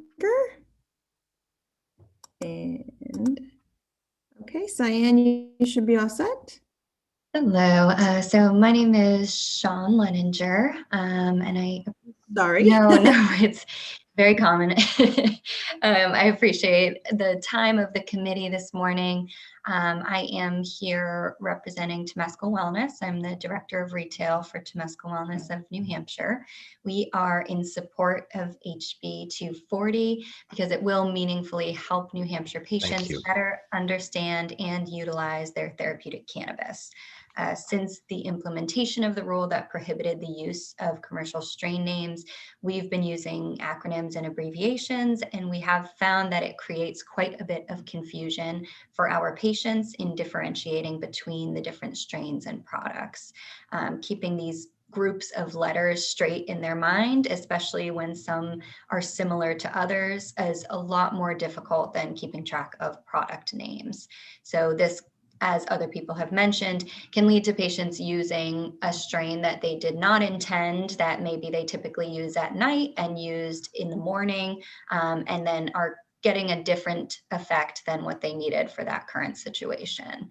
We do give out a strain key depicting the strains associated with each abbreviation, but this is just an additional piece of paper for people to keep track of, rather than them simply being able to read the label of the product that they are consuming. As the other ATCs mentioned, we do get consistent phone calls and emails from patients confused about the strains on their product that they're going to consume and on our website as well. We would like to see this burden eliminated from our patients, so we do hope that the committee considers passing this bill and allowing us to ease this confusion for our patients. Thank you for your time. Questions of seeing none. Okay. Thank you very much. Okay, I have nobody else on the sign-in list, but I do have New Futures with their hand raised, so I will bring New Futures. Good morning, Kate. Good morning, members of the committee. For the record, my name is Kate Fry from New Futures. We were not planning to testify on the bill originally because as written, we had no problem with it. We are okay with certainly these names being on labels, and we would go as far as websites. However, we did decide to testify when the amendment was brought up to add social media. This was has been a problem in the past with the department and the ATCs. Social media was never included in their original rules, but however, they still allowed it. And what we saw was boosting of social media posts and targeted out advertising. And if this is for purposes of medicine, it just does not make sense to be advertising through social media. We have to remember websites are different from social media. If you have a website, the patient is much more likely to go to the website and look at something, or the social media post can just defer to the website. However, and patients are much more familiar with names like OG Kush, Pineapple Express, Purple Haze, Girl Scout Cookie. They understand what type of product that is. However, when you have a social media post that can, post out and target certain audiences, which social media does, youth or young adults will find these names more enticing. They don't understand really that whatever's the clinical terms to these. And that has been a problem with the ATCs in the past that we've brought to the department's attention. The department changed the rule to not have these names allowed on websites. We wouldn't go as far as that. We're okay with them being on websites. We just think that social media is a total different territory when you think about use with kids. And it's the same issue that we have with alcohol as well. We totally agree. I also wanted to add that the Therapeutic Cannabis Oversight Board did discuss this. I was on this, and they were clear in their discussions that they would, they supported the bill as is, but there were concerns about social media and would not have wanted that added. So I just think there needs to be a circle back there. But again, if it's an issue with access for patients, I think it makes sense that the website has that information and that the labels are have those strain names. Because again, there are safeguards as far as youth access into the ATCs. But when you start to use social media, then you are starting to send the message out. So I would ask the committee not to add that amendment to include social media. Any questions of Ms. Fry? Seeing none. Thank you, Kate.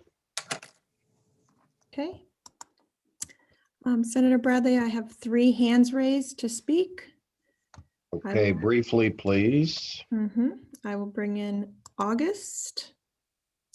Yeah, hi, good morning. I am not a cannabis patient, but I am a concerned member of the public. I'm here this morning in support of House Bill 240.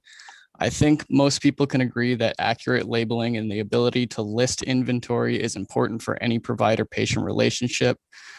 Permitting an alternative treatment center to list which cultivars or strains that they provide on their website without the confusing abbreviations would be a big step towards a more efficient system. Thank you. Thank you very much. Okay. Next, we have Melissa. Melissa, you should be able to unmute. Hi, thank you for your time. My name is Melissa Waring, and I am a patient and also a patient representative with Prime ATC. I do see that there is a big issue with the strain names not being available. I have a chronic kidney condition that involves multiple stones, and I like to find certain strains, for example, strains like indica, which is relaxing. It relaxes the bladder, the muscles, and all of that. I'm sorry to get personal, but if anybody's had a kidney stone, you know what I'm talking about. And when I'm able to go in and read about the different strains, it's very important that I find that strain, and I like to do my research as others indicated. I would much rather be able to look into that rather than go to a pharmacy and have to pick up, you know, another kind of insurance covered medication. So I think the strain names are a big help. Also, when I'm in the dispensaries, I do notice is an elderly population in there as well. And they, you know, are trying to remember the letters, the names, so forth and so on. And it's very difficult for them. So I'm in support of the bill and I appreciate your time. Thank you very much. Okay. Seeing no questions, I think we're on our last presenter. Grant, you should be able to speak. There you go. Yes, thank you. And Mr. Chairman and members of the committee, I will be very brief. I am fully in support of this bill, as has been reflected in the excellent testimony of so many other speakers today. My name is Grant Ellis. I'm a disabled and homebound medical cannabis patient. The one issue I wanted to weigh in with on my testimony is that there is a litany of data in JAMA Pediatrics, as well as in other journals, indicating that expanded prevalence of medical and adult use cannabis, whether it be advertising or access through laws, actually results in lower rates of youth consumption. So on the specific issue of ATCs being able to include these strain names on social media posts, I would support them being able to do so. Thank you, Mr. Chair. Very good. Thank you very much. Okay. Senator I Bradley, don't think there's anyone else, is there? Nope, that's all All there right. is. Let's close the hearing on House Bill 240, and we'll open the hearing on House Bill 378. And if Representative Acton is available, we'll recognize Representative Acton. Okay, Representative. Good You morning, should be sir. Good morning, Mr. Chair, and good morning to everyone in the. I was prepared to speak to HB 350. I believe you're the prime sponsor of House Bill 378, which repeals the therapeutic use of okay, the sorry. Cannabis Advisory Yes. Council. Got confused there. Okay, thank you, members of the committee, and I just want to go into this. HB 378 is basically a housekeeping measure that repeals the medical advisory board that was the medical advisory committee that was created to help the program get started up. And they met a number of times over the years and provided guidance to the department as they created the rules and quite a complicated process to go through and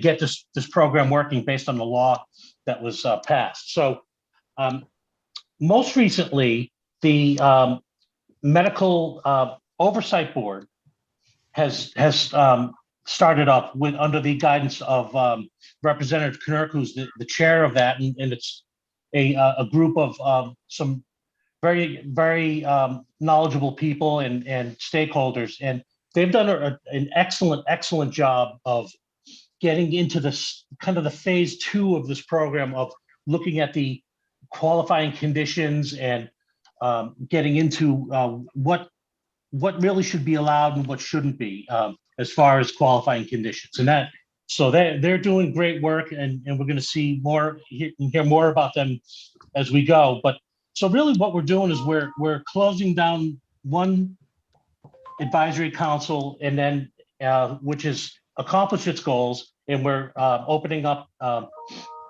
and basically moving forward with the Medical Oversight Board. And so the bill passed unanimously, and so this is basically a kind of a progression of the management of the program as we go. So certainly, if anyone has any questions, please let me know. Senator Sherman. Yes, thank you. I didn't know how to raise my hand, so you get to see me in the back of the car. But in any case, thank you, Representative, for your testimony. And quick question, was bringing the bill at the request of anybody or at the request of the department in particular? No, the department didn't ask for this.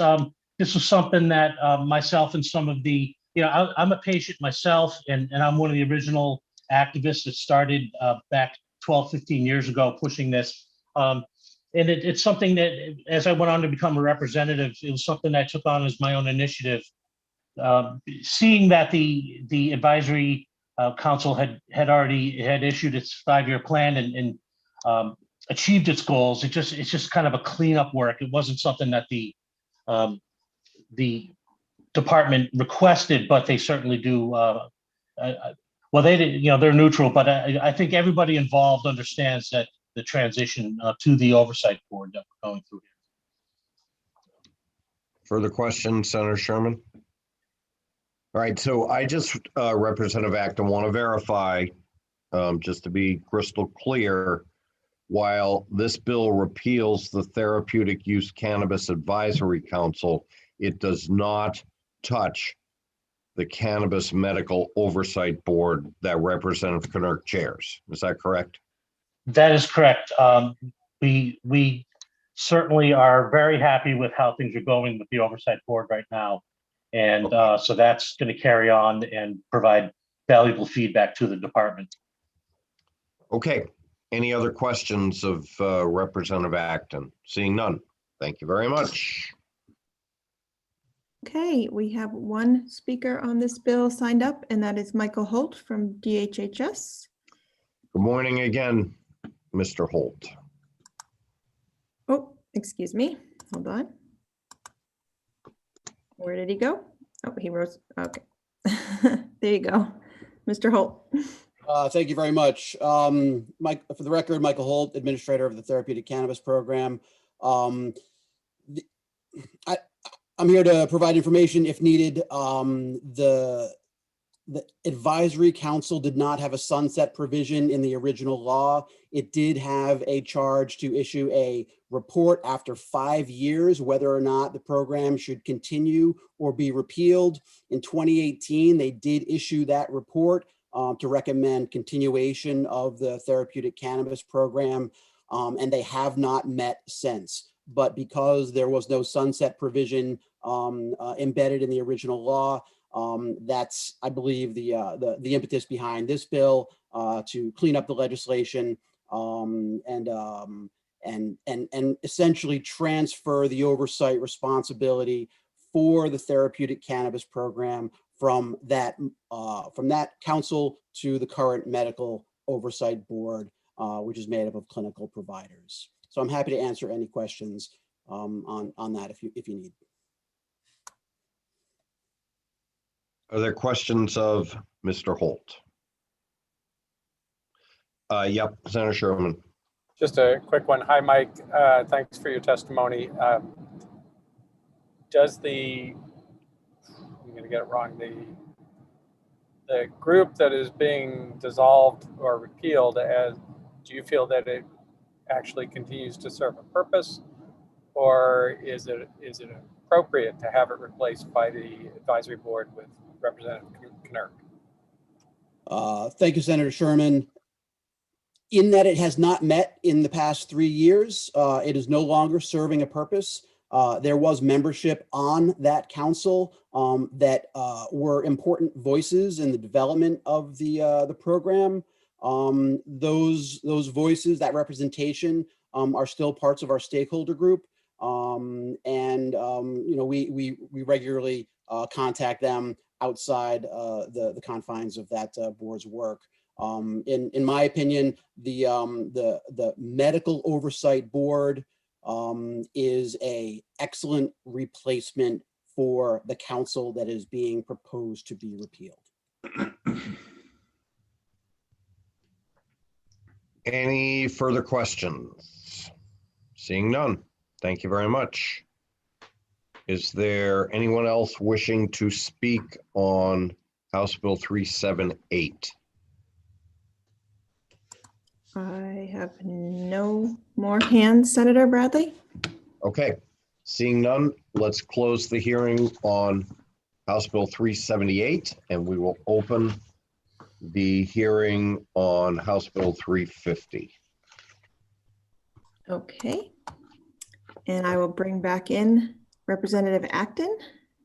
Good morning, sir.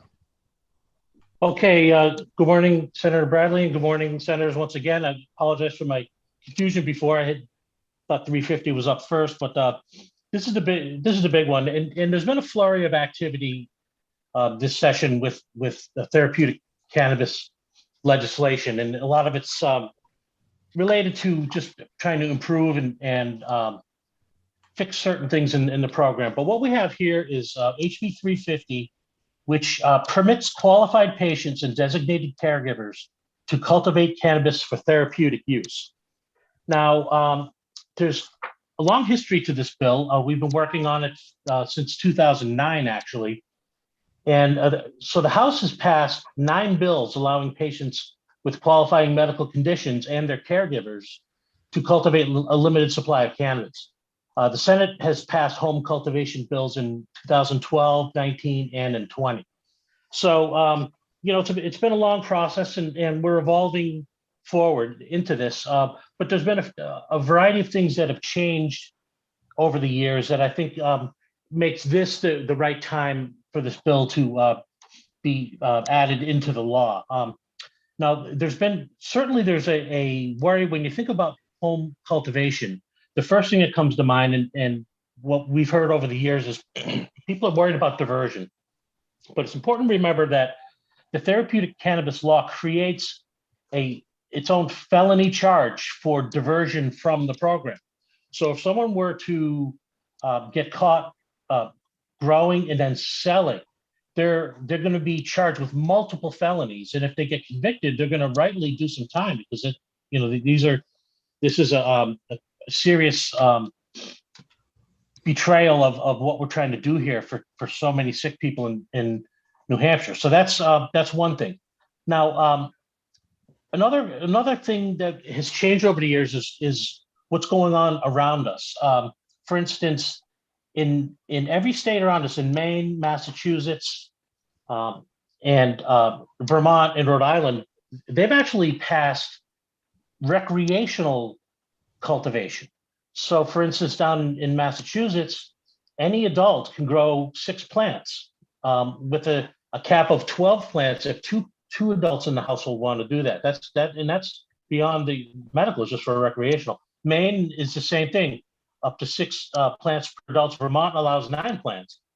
And even in Rhode Island allows 6 plants. So we have seen that the states around us allow cultivation, and there really hasn't been a problem. And so our law here basically allows, or the bill here allows for patients or a designated caregiver to grow 3 mature plants, 3 immature plants, and 12 seedlings. And that's basically, we worked on this for years about what the best plant numbers were and so forth. So a lot of time and effort is gone into figuring these numbers out. There's limitations such as a caregiver cannot grow for more than one patient. So you can't have a situation like in Maine where a caregiver can represent 6 patients and put up a huge facility. We're not allowing that here in New Hampshire. So that's a big part of it. And ultimately, if 2 patients want to share a location in New Hampshire, they're limited by the canopy length or the size of their space. So that they can use that. So it's 50 feet per single, and if there's 2, that's 100 feet, and that's 10 by 10. It's a very limited spot. So those are some of the issues that are some of the rules that we put in to try to avoid any trouble.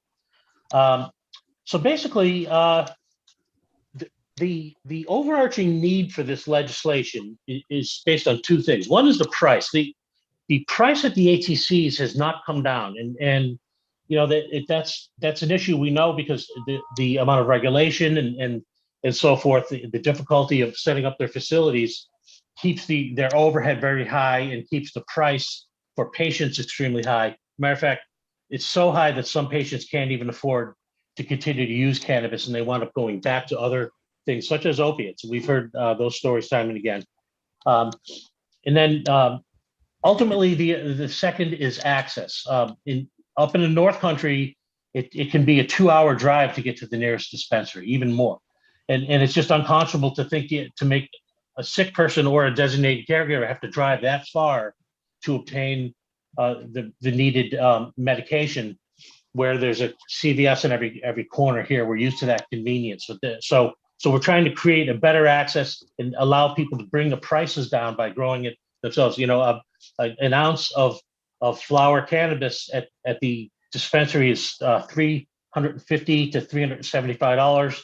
You can grow it at home for $15 to $25. So that's a huge difference, and we hope to be able to extend that to the patient. So that's basically it in a nutshell. I certainly would like to take any questions, and I know there's other people who are going to be testifying who are experts in this field as well. Thank you. Okay. Seeing no questions, Representative, thank you very much. Okay, thank you. Okay. Maybe we could have Mr. Holt again. Yes. Let's bring in Mr. Holt. Thank you, Mr. Chair, members of the committee. My name is Michael Holt. I'm the administrator of the Therapeutic Cannabis Program. As Representative Acton introduced the bill, this bill has a long history, and the department has been involved in this legislation, well, for a number of years, ever since you, Senator Bradley, directed us to work with the sponsors to address any technical issues that the legislation had in terms of our administration of this policy change. It's important to say the department does not take a position on this bill. However, I would acknowledge the concerns raised by patients, advocates, and the ATCs in terms of price of the product, which has not gone down in any substantive way over the past number of years, and the issues surrounding access. At this time, there are still only 5 locations in the state that patients can access cannabis. In 2018 and 2019, the legislature did authorize each of the ATCs to open second dispensary locations in their regions. To date, only one of those licensees has opened up a second location. I will say that 2 more dispensary locations are set to come online in the month of April. So that will increase access issues. But still at that point, there will only be 7 access points for therapeutic cannabis. So while the department doesn't have a position on this bill, we certainly understand the desire and perhaps the need for this bill to mitigate price for the product, which is not covered by insurance, and to provide greater access to those people who have, considerable trouble, mobility issues, transportation issues, to access the product. I would like to highlight one other aspect of the bill that has that doesn't usually get mentioned. The diversion issues this Representative Acton mentioned are real, and this bill is tightly controlled in terms of amounts. The extra felony provision is embedded in the law already for violation of unauthorized diversion, et cetera. But one of the key aspects of this bill that was worked out a number of years ago was to allow the laboratory in the state that tests cannabis for the alternative treatment centers to be able to accept cannabis from registered patients and designated caregivers to test their product for cannabinoid profile and contaminants. This is an important provision for quality of product and patient safety that doesn't always get mentioned when the bill is introduced. You may hear testimony later from other folks about an amendment that would increase this aspect of the program. I believe you will hear testimony about an amendment that would require the department to provide education to all those people who report cultivation locations to the department about the risks of contamination for home cultivated products, and require the department to specifically recommend to those patients to utilize the testing laboratory in the state to test their cannabis for contaminants. I think this is a strong amendment that increases the value and the protective nature of this bill. I also want to thank Senator Bradley for considering a technical amendment regarding the implementation date for this bill. As written, the implementation date for the department to begin accepting cultivation locations from patients is October 1st. That does not give the department enough time to build the rules, build the systems necessary to accommodate this change. And I want to thank Senator Bradley for considering the amendment to push that implementation date to the 1st of the year. With that, I'll close my testimony and certainly available to answer questions that anyone has. Thank you. Senator Abard. Thank you, Mr. Chair, and thank you, Mike, for your testimony. Just with regards to the ATCs, didn't we just put in a bill to make them for-profit? Wouldn't that help out with the on the Senate side anyway? I don't know how it's doing on the House side, but by allowing them to be for-profit, wouldn't that help with the price concerns? It may. I'm not an expert on for-profit or not-for-profit structuring. We have heard from the ATCs that a for-profit model will allow them to be more viable and potentially reduce prices. That bill has been vetoed by our current governor once, and last year when it was proposed, it did not get taken up after, due to COVID. So it's unknown what the governor's position is on that bill. And I can't say with any certainty whether or not that will have the practical effect of reducing price in a meaningful way to patients. I'm sorry, I just don't have that information. I think, to conclude, the fate of the bill is uncertain, and if it passed, the result of that bill in terms of price is uncertain as well. Thank you.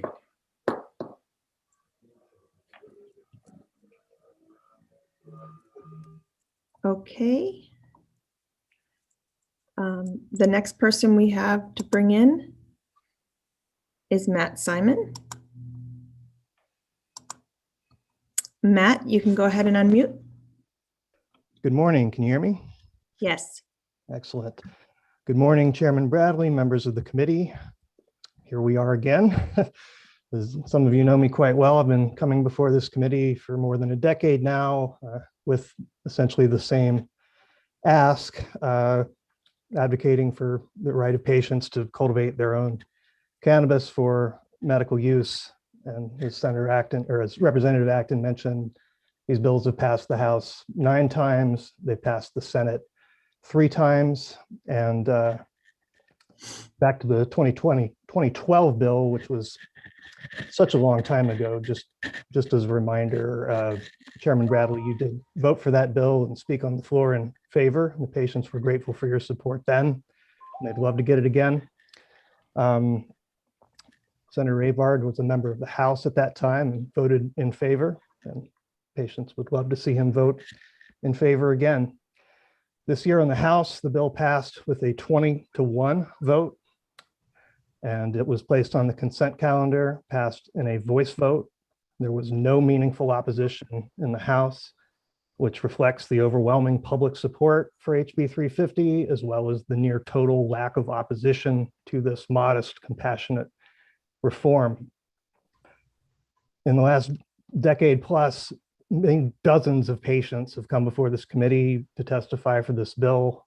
Some of those folks have since passed away. Others have moved to other states in frustration.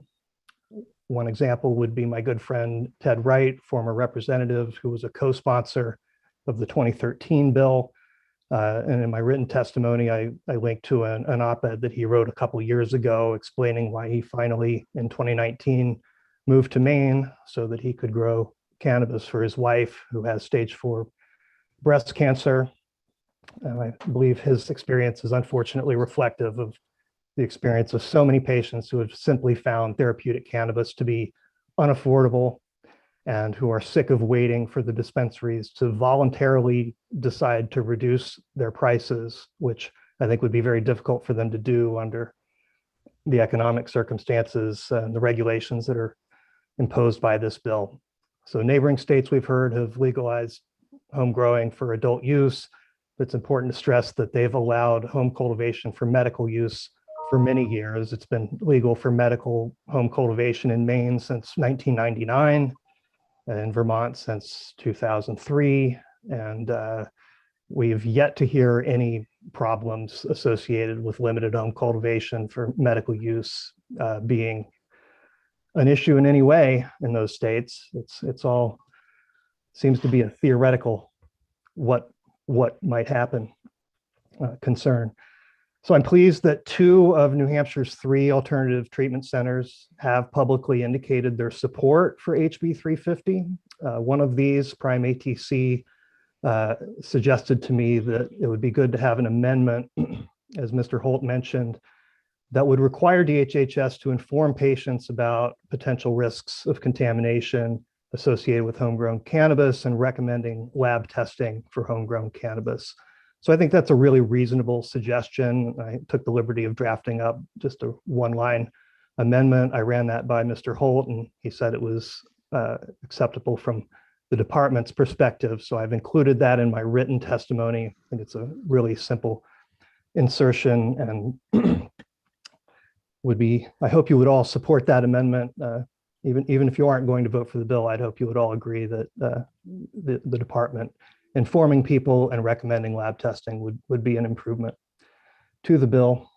So there are some patients who want to testify. I'll let them speak for themselves. I'll conclude just by saying I hope you'll support passage of HB 350, and patients have been waiting far too long for this to happen. Thank you. I'd be happy to take any questions. Thank you very much, Matt. Questions? Seeing none. Thank you. Okay. Next, I would like to bring in the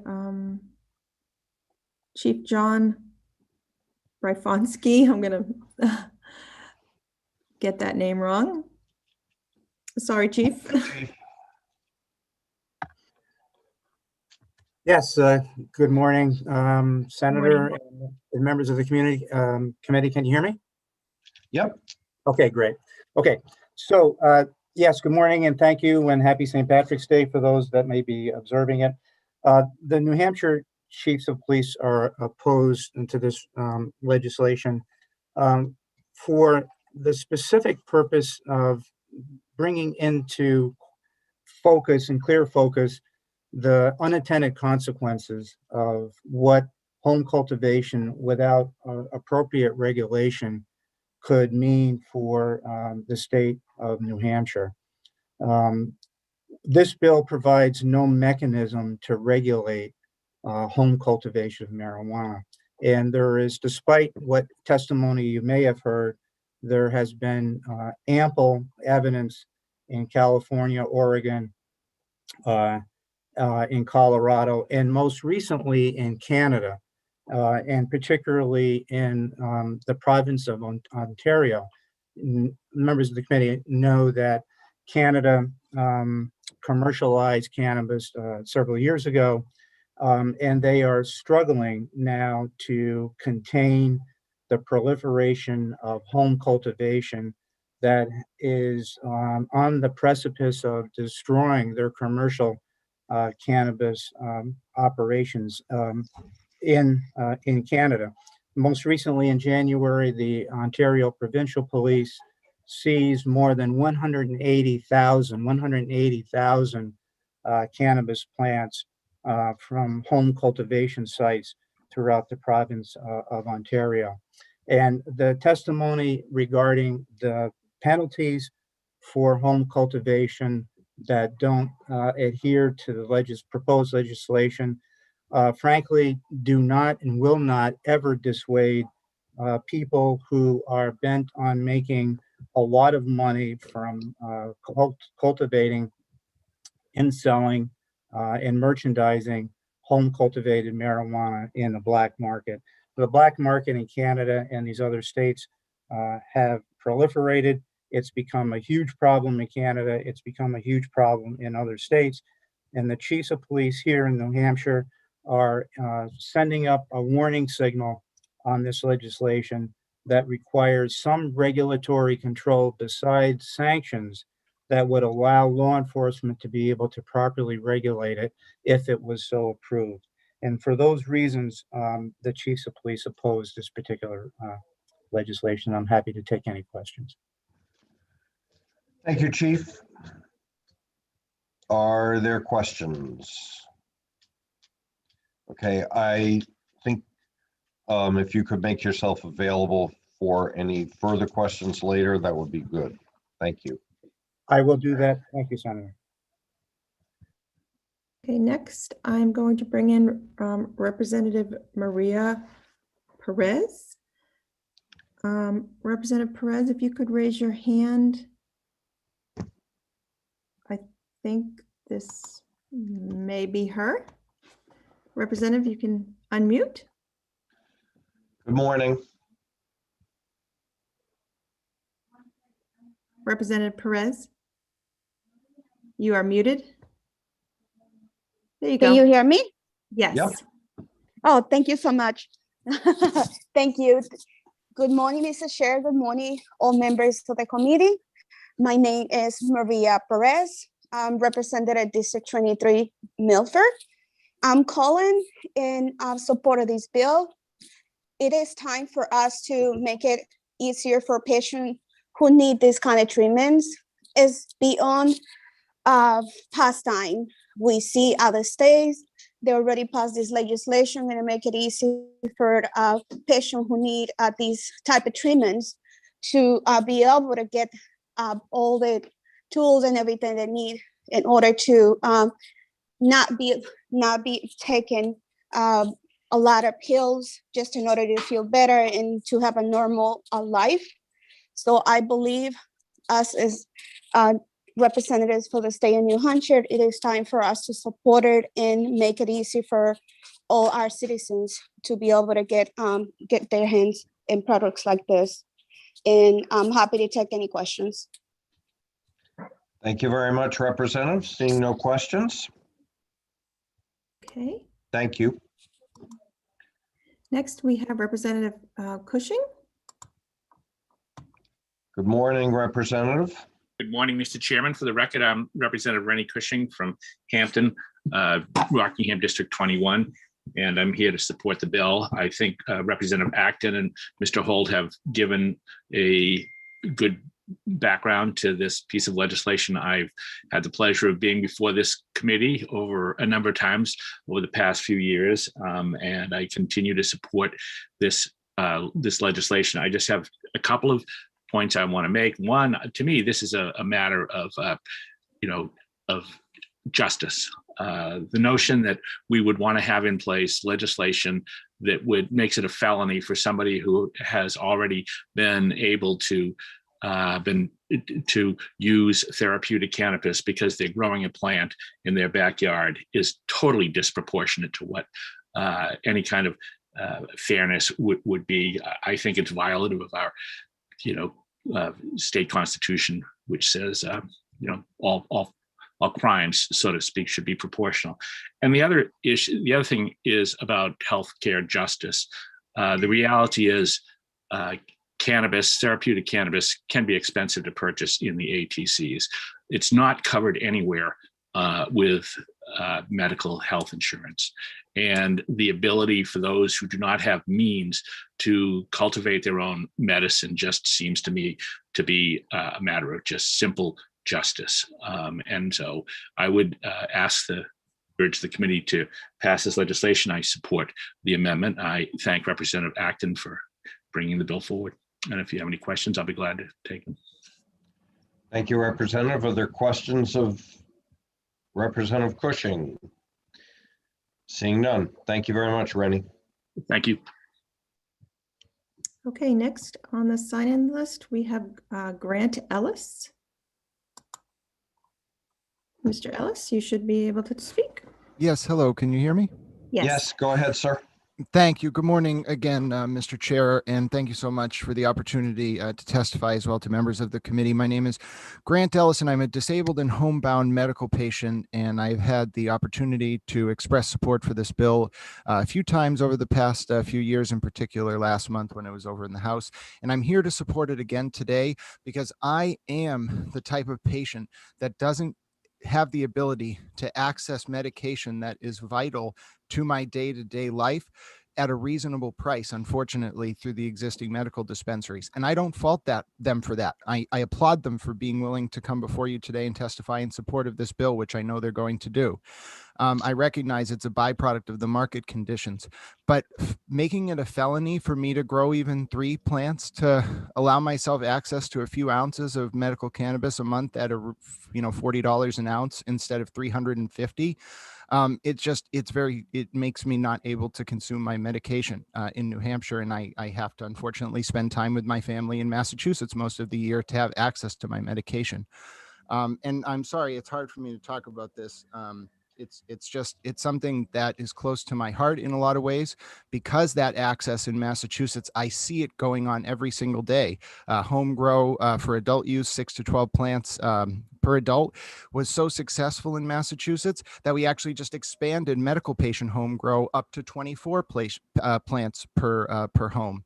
And I think the safeguards in this bill as is are very efficient, ensuring that patients are signing up with the department so that the department knows where the grows are taking place, makes it so that anyone who's putting that information in the system knows that if they are growing, there is someone who has that information and is able to check on them. That's the opposite of the behavior we see with unregulated grows, where people do everything they can not to give their information to the system. And I will also say, I think it's unconscionable for anyone to oppose this bill because it would undermine profits for the existing commercial market. I live on a fixed income of SSDI at $780 per month. And if I had to pay $350 per ounce for my medical cannabis, I would have to be on prescription narcotics for my trigeminal neuralgia. So thank you for the chance to testify today, Mr. Chair. Thank you very much, Mr. Ellis. Questions? Seeing none, thank you. Okay, our next speaker is Zach Williams. Mr. Williams? Hello, can you hear me? Yes. Yep. All right, so I just want to say thank you for the opportunity to testify on this bill. My name is Zach Williams. I'm a member of the public. I'm a therapeutic cannabis patient in the state of New Hampshire. I am in support of HB 350. As a lot of people have mentioned before me, this is a very important bill. It will allow patients and their caregivers the right to take ownership of their medications. Currently, I go to Prime ATC and $360 per ounce, multiply that by 2 a month, and I'm spending $720 a month on my medication just to be pain-free on a day-to-day basis. So I also just want to touch on the fact that 2 of the 3 treatment centers support this bill as well.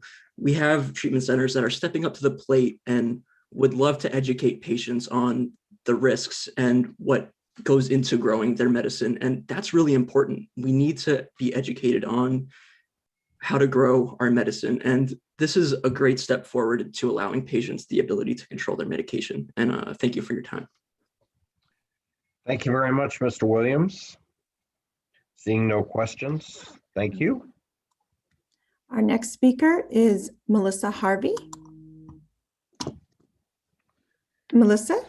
Hello. Hi. Hi. Go ahead. All right, I'm going to read you what I wrote. Good morning, Senators, and happy St. Patrick's Day. How auspicious is it that this hearing falls on a day marked by all things colored green? I thank you in advance for allowing me the opportunity to share testimony in support of HB 350 with you here today. Let me start with a personal story. Yesterday during treatment at Dartmouth Hitchcock Center, I happened to notice my oncology nurse glance at me while she hung my infusion IV bag. I usually zone out with eyes closed during active infusion, allowing myself to go into a deep meditative headspace. But this time I was fully engaged in something different. I was typing. It was a bit out of character for me, and my nurse noticed. She's good like that. Nurse Lindsay happens to be my most favorite nurse of all time. Genuine, compassionate, respectful of privacy, extensively trained, an excellent listener. She is a master of her profession. Plus, she has a side gig raising her own backyard poultry for meat, which I think is pretty noble. And like myself, her mother is a breast cancer survivor. Nurse Lindsay unequivocally gives her patients the most precious gift they could receive after a life-threatening diagnosis: hope. I tell Lindsay I'm writing a letter to the members of the New Hampshire Senate Committee on Health and Human Services. I'm asking them to pass HB 350. It's a bill that will legalize homegrown cannabis for approved medicinal users. If it passes, it goes on to Governor Sununu. From there, we pray he signs it into law. That's great, she responded. I wasn't surprised by her enthusiasm. She's been my nurse and cheerleader through 2 years of treatment for estrogen HER2 positive breast cancer, including 12 weeks of Taxol chemo hell, a necessary evil some choose to endure at stage 4 cancer. I trust her with my life, so I obviously value her opinion. She was pensive for a minute. She then took a deep breath and thanked me on behalf of all of her patients that depend on cannabis therapy to continue and complete life-saving medical intervention. There are many side effects cancer patients endure during chemotherapy, and cannabis helps to alleviate many of them. Chemo is a heavy, heavy cross, and cannabis lessens the weight substantially. You see, in the art of medicine, cannabis complements the science of oncology. It doesn't compete with it. I bet if oncology nurses were surveyed, they would be an overwhelming and resounding yes, please, to cannabis use among patients. No doubt to homegrown as well. Oncology nurses are part saint, part sergeant at arms. Daily, they dive deep into the horrors and sadness of their field's trenches, fighting tirelessly, selflessly for their patients. Not lobbyists, not pharmaceutical companies, not health insurance providers, patients. Nurses believe in cannabis protocols because they have seen them work firsthand. They know that cannabis is an effective and strategic tool in the medicinal arsenal. They realize that cannabis is not a carpet bombing weapon like many chemotherapies are, although recent studies do show that cannabis may slow the spread of and even kill cancer cells.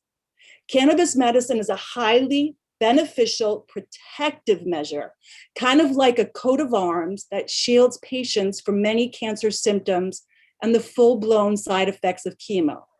Effects that make some patients decide to stop chemo before their cycle is over.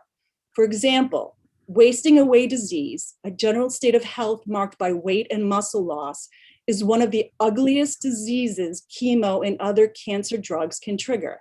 This disease gives downward momentum into the worst possible place a patient with a dire medical prognosis could fall, a state of hopelessness. Do patients ever say that cannabis therapy is cost prohibitive? I asked Nurse Lindsay next. She replied that yes, she has heard that. She was aware that dispensary product was expensive, ridiculously expensive, $30 to $40 for an eighth of an ounce of flower expensive. I ask you, do you know how much it costs to make a high quality, full spectrum, sublingual cannabis oil from flower buds rich in terpenes? A lot. While I am fortunate and grateful to have the financial resources needed to pay for this medicine out of pocket, health insurance won't touch it, and HSA and health spending accounts won't allow for it. That doesn't mean it isn't a substantial financial burden on our family savings and budget, especially in addition to all the other medical costs and income loss associated with cancer treatment. New Hampshire cancer patients find dispensary source cannabis cost prohibitive. Sometimes they can't even find the product at all. With so many hoops, ladders, red tape, and I-dotting to get through, New Hampshire's very regulated, extremely monitored, and highly diligent cannabis industry has difficulty meeting demand for product. Like cannabis, not hemp source CBD, for example. I ran into this problem on Sunday when I called ahead to make sure that my allotted one dispensary had it in stock. I had learned my lesson to call ahead when I once drove almost 2 hours to Plymouth only to discover that they were out of stock. Don't get me wrong, I love the folks at my dispensary. They are knowledgeable, kind, super patient, and very generous with their time. And just as an aside, anyone there that I have ever spoke to about homegrown cannabis is super supportive. They understand the problems inherent in our current legislation. They know that this game-changing medicine is out of many patients' financial league, especially during these hard and unpredictable economic times. It is painful to overhear patients in front of me in the dispensary line speak about having to choose between buying this medicine and other life necessities like food and child expenses. Think about this for a moment. A New Hampshire resident can legally make homemade wine for free personal adult consumption in their home. And why not? My husband had a go at winemaking several years ago. He made a homemade lavender-infused mead from local honey that, to my surprise, came out absolutely exquisite. It was almost too special to share, but at celebratory moments in the cherished company of family and friends, share we did. But we are not bootleggers, and neither are we criminals in waiting, harboring some latent tendencies towards drug dealing, as some people in positions of authority and power seem to allude to in their testimonies. It's like prohibition all over again, except that instead of denying Gramps the ability to get drunk on Sunday at the tavern in the 1920s, and that didn't work anyway, this modern day prohibition keeps patients from getting the life-supporting therapy they need, at least in New Hampshire. New Hampshire is an island of prohibition among Vermont, Maine, and Massachusetts, where cannabis is fully legalized. Our pop, who's currently undergoing chemo treatment for brain cancer here in New Hampshire, is a resident of Florida. He has a Floridian cannabis medical card, but he must cross the border into Maine, Vermont, or Massachusetts to legally acquire his medical grade cannabis. Heck, your Uncle Norman living in Brattleboro, growing his allowed 6 plants for personal use, might invite you to his annual bud smashing, medicine making party at his homestead. Unfortunately, I don't have an Uncle Norm living in Brattleboro, but many people in New Hampshire do. But do you see how utterly ridiculous our current cannabis laws are in light of the cannabis laws in all 3 of our neighboring states? And on top of all of this, literally, Canadians can grow cannabis pretty much legally across their country, although bogged down by a lot of complicated legalese. My husband and I are responsible, civically minded adults. We love New Hampshire, honor its rich heritage, esteem its live free or die character, and respect its law. But those laws must be fair, just, and equitable. In our life together, we raised intelligent, open-minded, independent, well-adjusted children. Our eldest daughter graduated from Dickinson College with a degree in international business and Italian. She is now involved in state politics. Our middle son, Alden, is an artist and Division III state wrestling champion 3 years running. This year, he was nominated team captain. Our youngest, Wilson, recently began attending his new school, St. Francis of Assisi. In revealing all these accolades, I'm not trying to mommy brag. Even in this day and age of splashing everything up on social media, I still try to keep family life private, until today, obviously. I am telling you about myself and my family to assure you that I'm perfectly capable of growing 3 plants to fruition, air drying them, picking off the flower buds, making a sublingual full spectrum cannabis oil from those buds, perhaps throwing their THC leaves and stems into my juicer to reap their nutritional benefits, and composting whatever refuse is left back into the earth that I call my yard. That's it. It's really that simple. Along with fellow cancer patients, their advocates, and their supporters, I ask that you respect the right of a person acting in the role of patient to grow his or her own plant medicine.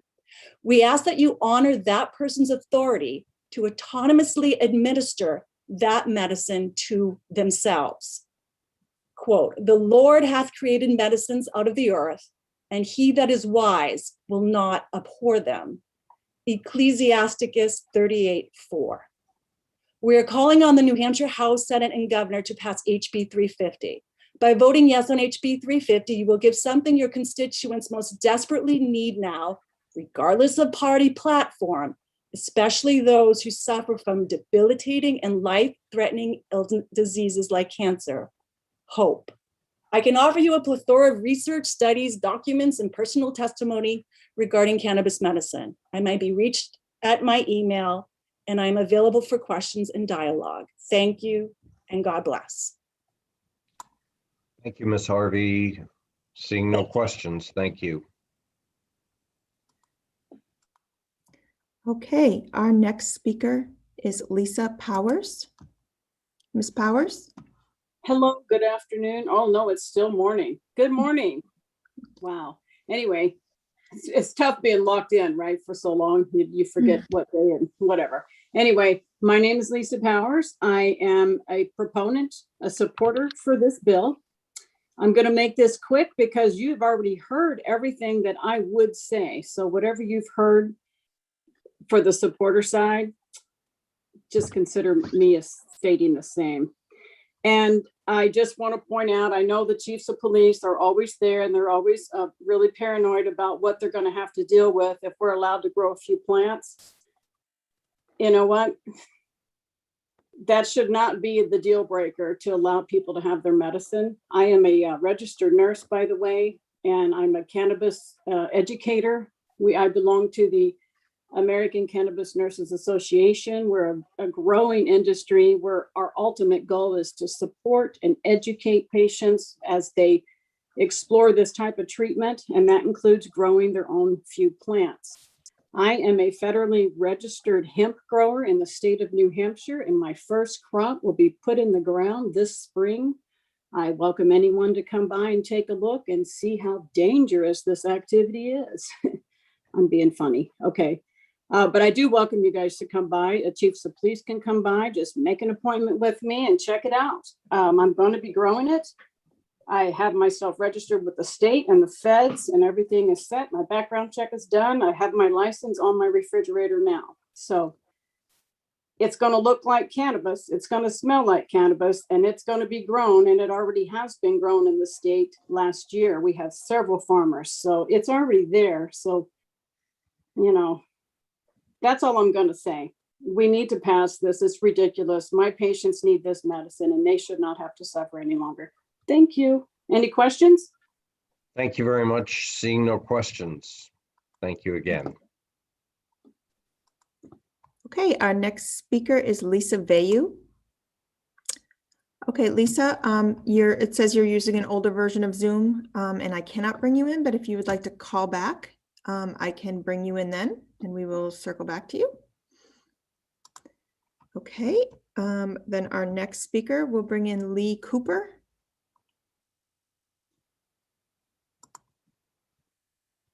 Lee? Hello. Good Can you hear morning. me? Yep. My name's Lee Cooper. I'm the administrator for Sanctuary ATC. Thank you for the opportunity to speak with you all. Sanctuary ATC, we are in favor of House Bill 350. We're strong advocates of patients' rights, and we believe that qualifying patients and designated caregivers should have the opportunity to cultivate their own therapeutic cannabis. Many patients have expressed their desire to be able to cultivate their own therapeutic cannabis and do not understand why cannabis patients in states surrounding New Hampshire have long been able to cultivate their own cannabis, yet New Hampshire patients are still not permitted to do so. We believe House Bill 350 will also help increase access to all the qualifying patients in New Hampshire. Thank you for your time. Thank you. Seeing no questions.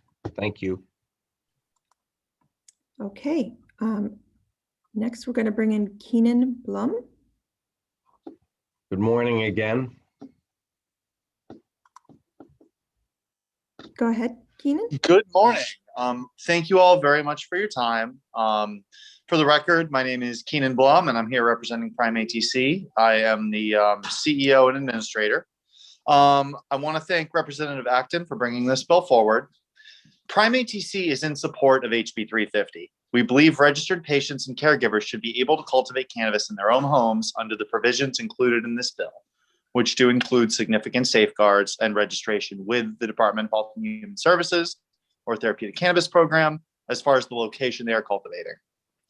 The ability to cultivate cannabis at home would be valuable to many patients, whether due to cost, access to specific strains, or the ability to easily access an ATC, which as we are not always close to them. With the goal of ensuring patient safety, we do encourage inclusion of the amendment requiring the TCP to notify patients and caregivers of the potential dangers of contaminants in homegrown cannabis. We test all of our cannabis for contaminants using the third-party lab with oversight of the TCP before we release products for sale. We consider this as a necessary step to ensure that our patients are accessing cannabis that is truly safe for consumption.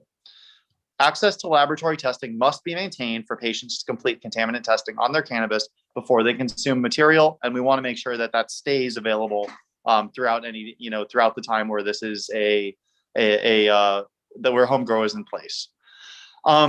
Overall, I just want to keep things short and simple and say that we support this bill and hope that the Senate will consider passing it. Thank you very much, and I appreciate your time. Thank you very much. Seeing no questions. Okay, and we have one hand raised. August? Yeah, hello again.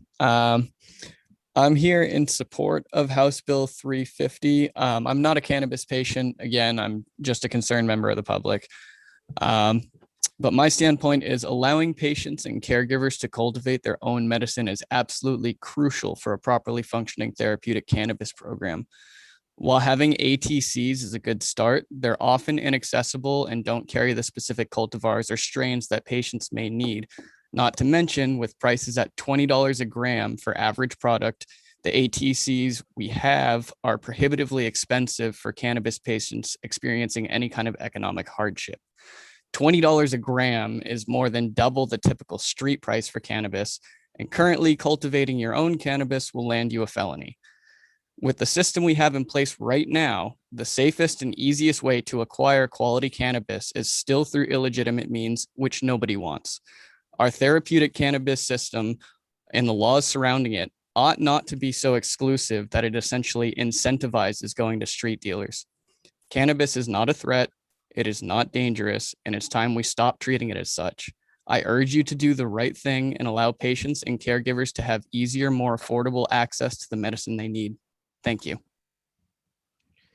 Thank you very much. Okay. Okay, Senator Bradley, we have two hands raised. Okay. I'm done with the sign-in list, so I'm going to bring in Asma. Oh, Good morning. Good morning, committee. My name is Asma Al-Hini, and I'm Movement Politics Director for Rights and Democracy New Hampshire. I just wanted to weigh in and say that we very much support this bill. This bill is very vital to many people in our state. Listening to the testimonies, it's quite clear New Hampshire has fallen short thus far by failing people. We are forcing them to travel more than 2 hours away for their medicine. Can you imagine having to travel 2 hours away for something that you need for your health? And then on top of that, the expensive price of the dispensaries makes it almost impossible for people to get their medicine. So this is a barrier to health and medicine and is a healthcare justice issue.